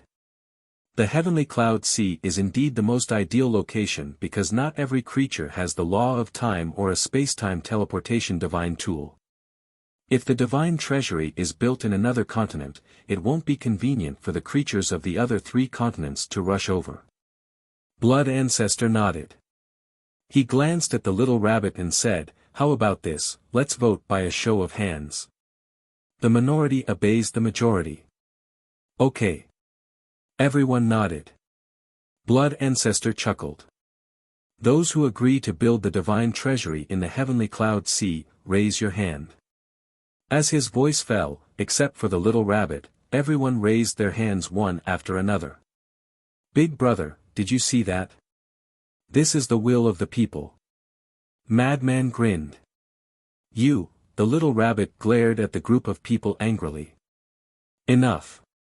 It's all for the good of the heavenly cloud realm. Let's talk about it later. Fei Yang is willing to take out the law miniature to benefit the common people. The dragons and Qilins are also willing to take out the law inheritance to make room for you in the heavenly cloud sea. So what? Feather Emperor shook his head. Okay. As long as you are happy. But Uncle Rabbit will say the ugly words first. If someone dares to kill the innocent in the heavenly cloud sea, then don't blame Uncle Rabbit for being impolite. The little rabbit coldly snorted. Everyone looked at each other and couldn't help but shake their heads and laugh. What a joke. Not to mention the future, even in the past, no one dared to kill the innocent in the heavenly cloud sea. Since it has been decided, old ancestor, you will have to trouble yourself more about the construction of the divine treasury. Qin Fei Yang looked at Feather Emperor and Blood Ancestor and said a few words before entering the Black Tortoise realm. Soon. He came out again. There was a Qiankuan bag in his hand. Qin Fei Yang handed the Qiankuan bag to Azure Dragon and said with a smile, I will temporarily give you 10,000 law miniature, including 100 supreme law miniature. Sure enough, he is rich. Everyone looked at each other, their faces full of wry smiles. In today's heavenly cloud realm, apart from Qin Fei Yang, who else could take out so many law miniature? Qi Xiaoyun looked at Azure Dragon's group of 4 and said, the law inheritance of my Qilin clan is in the clan's treasury. When we return, I will have someone send it to you. No rush. Anyway, creating a divine treasury is not something that can be done in a day or two. Azure Dragon waved his hand. The law inheritance of the dragons is also in the clan's treasury. I will go back and get it later. I will personally contribute some divine items as a support to the heavenly cloud realm. Long Chen smiled slightly. With a wave of his hand, 20 palm-sized iron boxes appeared. What are these? Madman was curious. Long Chen smiled faintly and said, they can't be compared to you. They are just 20 supreme law miniature. You actually plundered so many from the Sky Bell Divine Treasury. Everyone looked at Long Chen in surprise. Cough, cough. Long Chen coughed dryly to hide the embarrassment on his face. The law miniature he obtained from the Sky Bell Divine Treasury was far above Qi Xiaoyun's. That was because he had a mid-grade sovereign divine weapon. In the Sky Bell Divine Treasury, apart from the Primal Chaos Divine King and the 10 Great Devil Kings, he was an invincible existence. No matter how you got it, I still have to thank you. Azure Dragon put away the 20 iron boxes and looked at Long Chen gratefully. It's fine. It's just a small token of my appreciation. Long Chen waved his hand and smiled. He looked at everyone and said, since we have already discussed it, I will go back first. I will also take my leave first. Qi Xiaoyun also cupped his hands and smiled at everyone. Okay. Everyone waited. Qin Fei Yang suddenly said, Brother Long, wait a moment. We still have a private matter to discuss. Madman is looking for me for a private matter? Long Chen was taken aback and asked. Yes. Qin Fei Yang nodded. This is not a trivial matter. I need to think about it. Long Chen pondered for a moment and shook his head. You are not afraid, are you? Madman laughed. I won't deny it. Long Chen smiled and opened a space-time tunnel before leaving. Qi Xiaoyun looked at Qin Fei Yang's group of 3 suspiciously before activating a space-time teleportation divine tool and leaving as well. Fei Yang, what are you and Long Chen planning? Feather Emperor looked at Qin Fei Yang and Madman suspiciously. Nothing. Qin Feiyang waved his hand. For real? Feather Emperor did not believe it. Let alone Feather Emperor, no one present believed it. From Long Chen's tone, something was definitely going on. Moreover, it was not a trivial matter. You don't have to worry about this. Oh, right. When Senior Brother went to bring the Blood Devils back to the Sky Cloud realm, he also went to Great Qin. The old ancestor is indeed in Great Qin. Moreover, his cultivation has indeed fallen to the initial stage of the sovereign realm. Qin Feiyang said. Feather Emperor, Blood Ancestor, and the little rabbit frowned. Where is Yun Xiang now? Asked the little rabbit.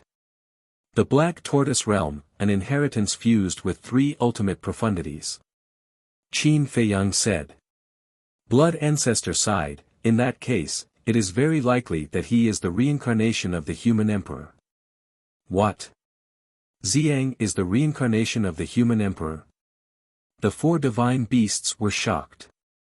Don't get too excited. This is only our guess. We haven't confirmed it yet. Feather Emperor waved his hand. Then, he thought of something and looked at Madman. Oh, right. Here, take this. As he spoke, he waved his hand, and a divine might surged out. The next instant, a palm-sized ancient pagoda appeared before him. It was glowing with blood-red radiance. Blood Devil Pagoda. Madman's eyes lit up as he took out the 2 Blood Devil pearls. Boom! When the pearls fused with the Blood Devil Pagoda, a terrifying sovereign's might erupted. It was indeed a sovereign weapon. I finally have a sovereign weapon that belongs to me, said Madman with a smile. He waved his hand, and the Blood Devil Pagoda appeared before him. The divine might gradually retracted before it disappeared into Madman's body. Qin Feiyang retracted his gaze and looked at Feather Emperor. Don't tell me that the 2 ancestors are with you now. Don't worry about that. Feather Emperor waved his hand and looked at Madman. You have used up the badge, right? It's time to return it to me. Madman took out the badge. Qin Feiyang snatched it over and grinned. Wouldn't it be a waste to leave such a good thing in your hands? I'll take it. Goodbye. Then, he grabbed Madman and disappeared into the sea ahead. Li Feng hurriedly followed. Brat! Feather Emperor was stunned. When he came back to his senses, the 2 were already gone. He couldn't help but curse. Oh.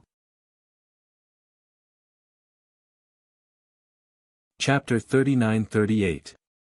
In the distance. Above an island. Qin Feiyang played with the badge in his hand. Frenzy and Li Feng looked at each other speechlessly. Why did they feel that Qin Feiyang was like a bandit? I can feel that this thing will definitely help us after we enter the Divine Kingdom. Qin Feiyang turned to look at the 2 and said with a smile. Then he carefully put it away. Long Chen hasn't confirmed it yet. Frenzy pursed his lips and asked, by the way, have you found that young man? Yes. Qin Feiyang nodded and said helplessly, he also said that he needs to consider it. These people are not on the same side as us after all. Frenzy shook his head and sighed. We are not on the same side as them. We can only try our best to persuade them. We can't force them. Let's go back to the land of buried gods and see how the old poison has tormented the Feng people. Qin Feiyang smiled faintly. Moreover, entering the Divine Kingdom was only a preliminary plan at the moment. It wasn't to the point where he had to go. Tormenting the Feng people. Frenzy was stunned. You'll know later. Qin Feiyang looked at Li Feng. Li Feng waved his hand and a space-time tunnel appeared. The 3 of them immediately landed in the core area. A battle fluctuation immediately came. Qin Feiyang and the other 2 were stunned and quickly looked around. There was a battle. Could it be that someone from the Divine Kingdom had come again? Immediately. Not far away, they saw two figures fighting against each other. One of them was Pei Dason. The other person, but when he saw the face of the person fighting Pei Dason, Qin Feiyang was stunned. This person really didn't die. It was a young man with a tall figure and an extraordinary temperament. It was the blue-haired young man who died in Longqin's hands last time. Qin Dage, frenzy, look. Li Feng stared at the sky. Qin Feiyang and Frenzy looked up and were shocked. They saw 9 figures standing in the sky. They were all familiar faces. There was Ryuko with the purple-gold divine dragon, as well as the other 8 geniuses who had followed Ryuko and the blue-haired youth to the sky cloud realm. The top 10 geniuses were here again. When Qin Feiyang and the other 2 appeared, Ryuko's group of 9, as well as the blue-haired youth fighting with Pei Dason, immediately looked at the 3 of them. Li Feng. Killing intent flickered in their eyes. On the other hand, Qin Feiyang and the madman were treated as air and ignored by them. Young master. Pei Dason also saw Qin Feiyang and was overjoyed. He quickly flew towards Qin Feiyang and the other 2. You want to leave? The blue-haired youth's killing intent surged as he charged towards Pei Dason. Previously, he had been torturing Pei Dason to vent the resentment he had suffered at the hands of Longqin. Because of this. Right now, Pei Dason was in an extremely sorry state. There were countless wounds on his body, and he was dripping with blood. One could even clearly see the bones in his flesh. Li Feng. Qin Feiyang shouted. Killing intent flashed in Li Feng's eyes and he immediately rushed over to rescue him. But Pei Dason was right in front of the blue-haired youth. Even if Li Feng rushed over at full speed, he wouldn't be able to save him in time. Boom! As the blue-haired youth's palm landed, Pei Dason's broken body was shattered on the spot. And with the shattering of the body, a horsetail whisk appeared. The horsetail whisk wrapped around Pei Dason's divine soul and swept towards Qin Feiyang like lightning. You still have a sovereign divine weapon? The blue-haired youth raised his eyebrows, somewhat surprised. After being tortured for so long, he actually didn't use the sovereign divine weapon. Was he that afraid of breaking the agreement? You really don't know what's good for you. Li Feng glanced at Pei Dason's divine soul and activated his ultimate meaning. Murderous intent filled the sky as he charged towards the blue-haired youth. However, the blue-haired youth didn't fight. He leaped into the air like lightning and landed beside Ryuko's group of 9. He wasn't stupid. He already knew Li Feng's means. One person couldn't be Li Feng's opponent at all. At the same time, Li Feng raised his eyebrows and looked up at the 10 people. He didn't charge forward. Of course, he wasn't stupid. These were all elites of the divine kingdom. No matter how strong he was, he couldn't fight against 10 of them alone. Especially Ryuko, who had 3,000 incarnations. Soon, the horsetail whisk carried Pei Dason's divine soul to Qin Feiyang's side. Young master, I didn't break the agreement. I didn't use the horsetail whisk. Pei Dason's divine soul turned into a human form and stood in front of Qin Feiyang with his head lowered. Young master. The 10 people in the sky heard this name again and couldn't help but look at Qin Feiyang. When Ryuko's eyes fell on Qin Feiyang, he didn't pay much attention at first, but an inexplicable feeling suddenly appeared in his heart. But Qin Feiyang didn't pay attention to them. He looked at Pei Dason and said angrily, I can see that you didn't break the agreement. But didn't I tell you to use the horsetail whisk to take you away when you're in danger? Why do you still want to fight with them? If you die here, how am I going to explain it to your father? I didn't want to fight with them. When I saw them appear, I immediately hid, but I didn't expect that I would still be found by them. Pei Dason hurriedly explained. Hearing this, the anger on Qin Feiyang's face didn't disappear.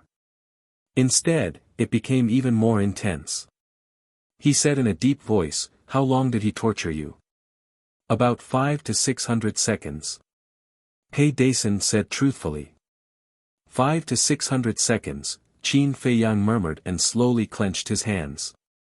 This is too much. Li Feng walked over and immediately looked up at the blue-haired young man. He said angrily, I don't know if a Taoist can be killed but not humiliated. If I had known that he was one of you, I would never have tortured him like this. I would have destroyed his cultivation first and imprisoned him in a divine artifact. When I have time in the future, I will torture him and let him experience the feeling of living a life worse than death. The blue-haired young man sneered. As soon as these words came out, not to mention Li Feng, even Madman's face became gloomy. Phew! Qin Feiyang let out a breath and smiled at Pei Dason. Go to the Black Tortoise world to recuperate. Okay. Pei Dason nodded. Qin Feiyang waved his hand and the horsetail whisk and Pei Dason disappeared. Then, Qin Feiyang looked up at the blue-haired young man with a smile on his face. Those who knew Qin Feiyang knew that he was angry. What's going on? Ryuko had been looking at Qin Feiyang. Why did he feel an inexplicable sense of familiarity from this person? Buzz. At this moment, a space-time tunnel appeared in the sky. A group of people rushed out. It was Jiang Chen and Jiang Xing who had escaped. The remaining people were the remaining hundreds of God race geniuses. Greetings, Ryuko. Jiang Chen and Jiang Xing walked over and cupped their hands. Yes. Ryuko nodded. He looked at the two and the hundreds of people around Jiang Chen and Jiang Xing and asked, Are you all right? Everyone shook their heads. Jiang Chen asked, By the way, how is Jiang Yunshuang now? His face was full of concern. She's still rebuilding her body. She's fine now. Ryuko waved his hand. That's good. Jiang Chen heaved a sigh of relief. Jiang Xing quickly asked, What about her cultivation? That's right. Has her cultivation recovered yet? Jiang Chen also reacted and immediately asked. No. She needs to comprehend another law. Ryuko shook his head. Damn it, it's really a permanent deprivation. Jiang Chen and Jiang Xing immediately glared at Madman. Although this matter was done by the white-eyed wolf, Madman was also present at that time. Now that the white-eyed wolf wasn't there, they naturally vented their anger on Madman. Who exactly is the golden-winged wolf king? He actually has such an ability? The blue-haired young man and the others frowned. When they were in the Divine Kingdom, they were extremely shocked and they learned about Jiang Yunshuang's situation. Even the old antiques of the Divine Kingdom were shocked. That beast isn't here now. Jiang Chen shook his head and pointed at Madman. But this person knows him. Madman said disdainfully, You should be glad that Brother Wolf isn't here now. Otherwise, you will all follow in that woman's footsteps. Arrogant. Long Chen isn't here. Let's see what means you have to block Ryuko's 3,000 avatars. The blue-haired young man smiled proudly. Ryuko, hurry up and get rid of them. Otherwise, when Long Chen receives the news and arrives, it will be too late. The other 8 people also spoke one after another. Don't worry. Even if Long Chen receives the news now, he won't come. Even if he comes, he won't make a move. Madman looked at the group of people mockingly. What was so scary about Long Chen? Why were they so afraid of him? Last time, Long Chen made a move because he had no choice but to save Long Qin. But this time, the other party didn't have anything that could threaten Long Chen, and Qin Feiyang was present. Would Long Chen make a move? Definitely not. He would let Qin Feiyang make a move to figure out Qin Feiyang's strength. What do you mean? However, the group of people from the Divine Kingdom was puzzled by Madman's words. That's what I mean. Our people are not people you can bully. You have to pay the price for the mistakes you made before. Madman chuckled. Huh, you still dare to be arrogant when Long Chen and his sister aren't here? The blue-haired young man laughed. The law of time rolled out, and the ultimate profound instantly appeared in the sky, emitting a sharp light that could destroy the world as it charged toward Madman. Who are you being arrogant with? A monstrous murderous aura immediately emerged from Madman's body. Wang Feng, be careful. He has the ability to transform into the blood demon race, and like our god race, he can borrow a mysterious force to easily shatter the ultimate profound. Jiang Chen hurriedly reminded. We already know about this. Before we left, Ji Yunhai warned us. However, I want to see it with my own eyes. The blue-haired young man sneered. The ultimate profound of the law of time didn't stop at all and charged toward Madman. Senior brother. Don't kill this person. I want to let him know what it means to live a life worse than death. Qin Feiyang said. Understood. Madman laughed and took a step forward, but he didn't transform. The ultimate profound of the law of destruction and the law of time were both activated. Two ultimate profundities of supreme laws smashed forward with unstoppable force. Accompanied by a loud bang, the ultimate profound of the blue-haired young man was shattered on the spot. Following that, the two ultimate profound of the law of time attacked the blue-haired young man. Just as Ji Yunhai said, his strength is very strong. The other Skyprides murmured.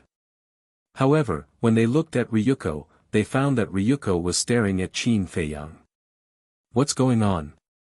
Why is Ryuko looking at this person? They couldn't help but look at Qin Feiyang again. Apart from being a little handsome, there's nothing outstanding about him. Chapter 39.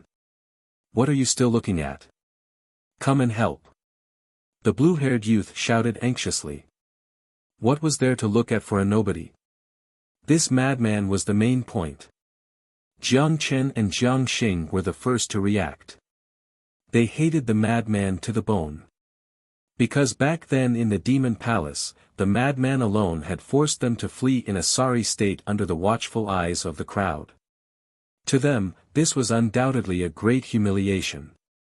The God Race mark was immediately activated. The Devour Law and the Spacetime Law, two ultimate intents roared out, carrying a destructive divine power as they blasted towards the madman's two ultimate intents. Boom! Borrowing the power of the God Race mark, Jiang Chen and Jiang Xing's ultimate intents could be said to be unstoppable. The madman's two ultimate intents were annihilated on the spot. Immediately after, Jiang Chen and Jiang Xing waved their hands, and the Devour Law and Spacetime ultimate intents aggressively charged towards the madman.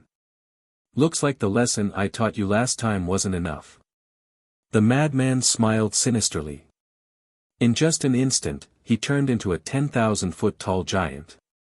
The mark of all evil appeared between his eyebrows. The power of the source of all evil rolled out.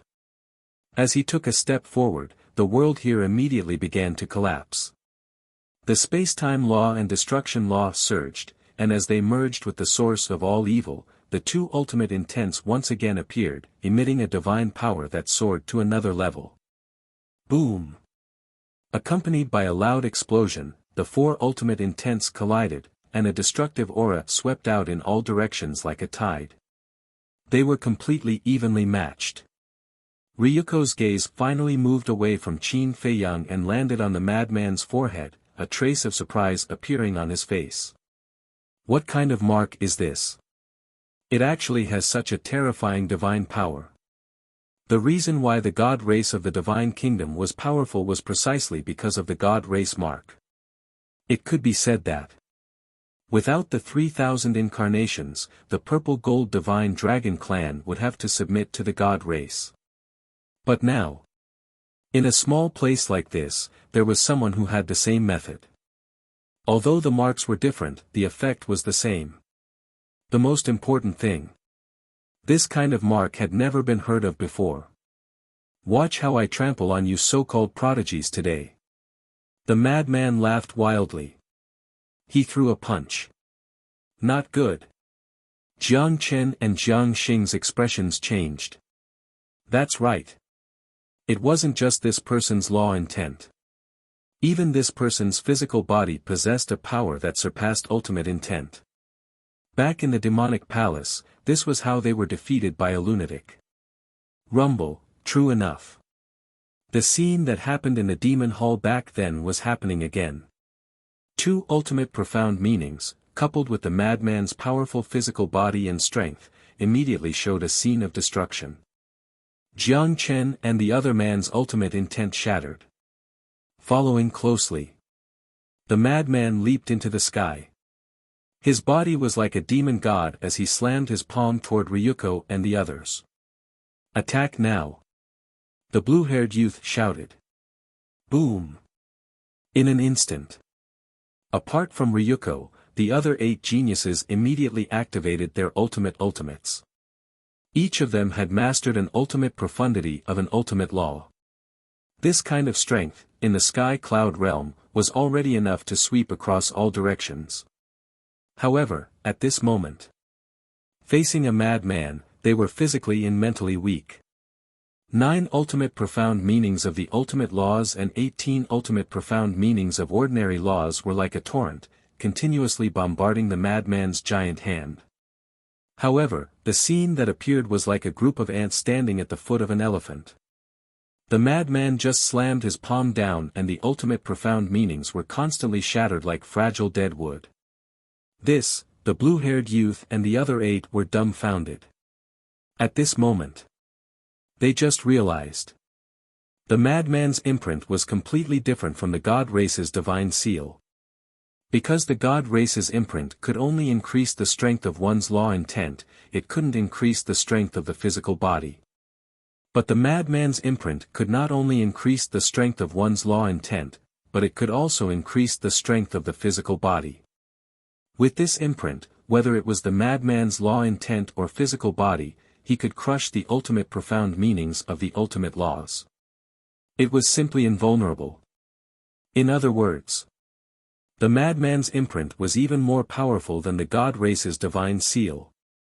This was the true ultimate power. This is his strength. The sky cloud realm isn't as simple as we thought. Jiang Xing said in a deep voice. Long Chen, Madman, Long Qin, Li Feng, Yun Xiang, and the golden-winged wolf king. Each of these 6 people had strength that wasn't inferior to theirs. Especially Long Chen, Madman, and the golden-winged wolf king, they all had some heaven-defying means. Long Chen had a god's domain that could nullify all intents and divine techniques. The golden-winged wolf king had a terrifying method to deprive cultivation. The madman had an ultimate power that surpassed the god race's imprint. Although the younger generation of the sky cloud realm couldn't compare to the prodigies of the divine kingdom as a whole, in terms of individual means, the madman and the other 2 had already surpassed the prodigies of the divine kingdom. Just as so. But suddenly, Ryuko spoke, his words full of contempt. As his voice fell, the 3,000 incarnations were activated. Seeing this scene, Jiang Chen, Jiang Xing, the blue-haired youth, and the hundreds of prodigies of the god race immediately shrank their pupils and retreated to the side. The 3,000 incarnations was a secret technique of the purple-gold divine dragon clan. It was because of the 3,000 incarnations that the purple-gold divine dragon clan could stand above the god race and the human race and unify the divine kingdom. As long as the 3,000 incarnations appeared, it was equivalent to transforming into an invincible god of war. Although Long Chen had the means to restrain the 3,000 incarnations in the sky cloud realm, Long Chen wasn't here now. The madman's means were indeed terrifying and his ultimate power was invincible in the world. But in the face of the 3,000 incarnations, even the ultimate power had to bow down. There really are 3,000 incarnations. At the same time, the madman also frowned slightly. However, he didn't retreat because of this. On the contrary, his battle intent soared. If he couldn't even defeat this Ryuko, then how could he defeat Qin Feiyang? Because Not only did Qin Feiyang control the 3,000 incarnations, he also had the eye of heaven. His strength was far above this Ryuko. If he was really defeated by this Ryuko today, it meant that his strength was far inferior to Qin Feiyang.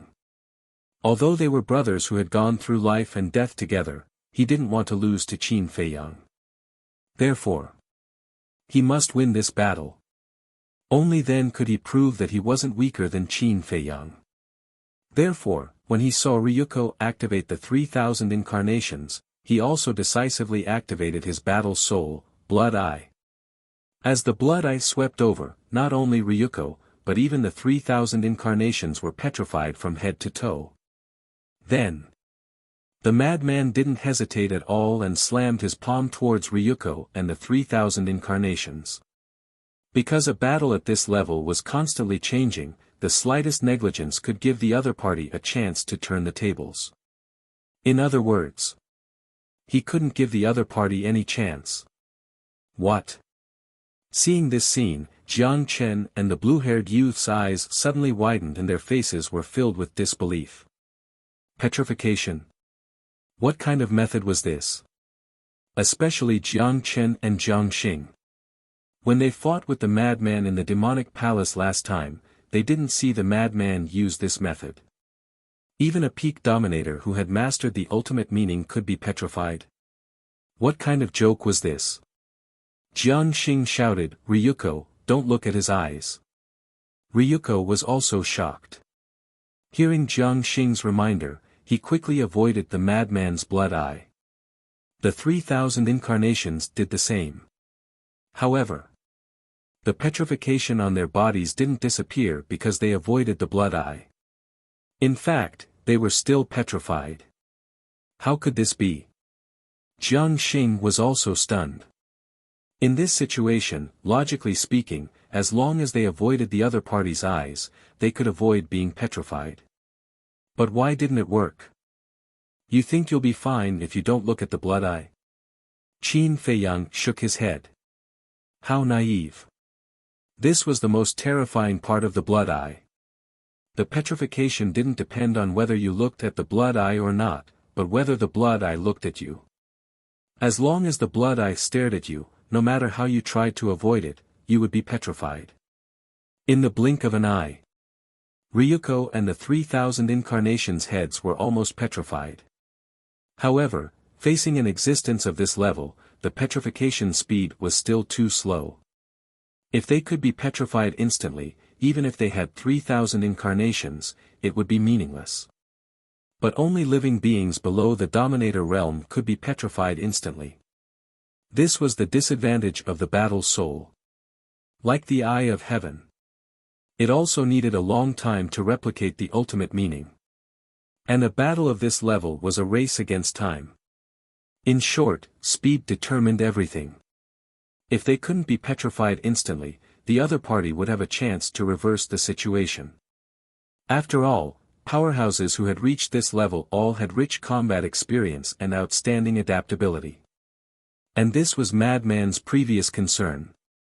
So when he opened the blood eye, he immediately charged towards Ryuko and the 3,000 incarnations. As expected, Ryuko quickly reacted. Whether it was him or the 3,000 incarnations, the karma law emerged from their bodies. The last battle in the land of buried gods had already revealed his strength. The karma law had already comprehended the ultimate meaning. With the activation of the karma law, the petrified state of Ryuko and the 3,000 incarnations began to collapse. Their petrification was about to be completely removed and the karma law's ultimate meaning was about to appear. At this moment, Madman charged over aggressively and seized the opportunity to strike with his palm. Boom! This palm contained the power of all evil that could destroy everything. The karma law's ultimate meaning that had yet to take form was shattered on the spot.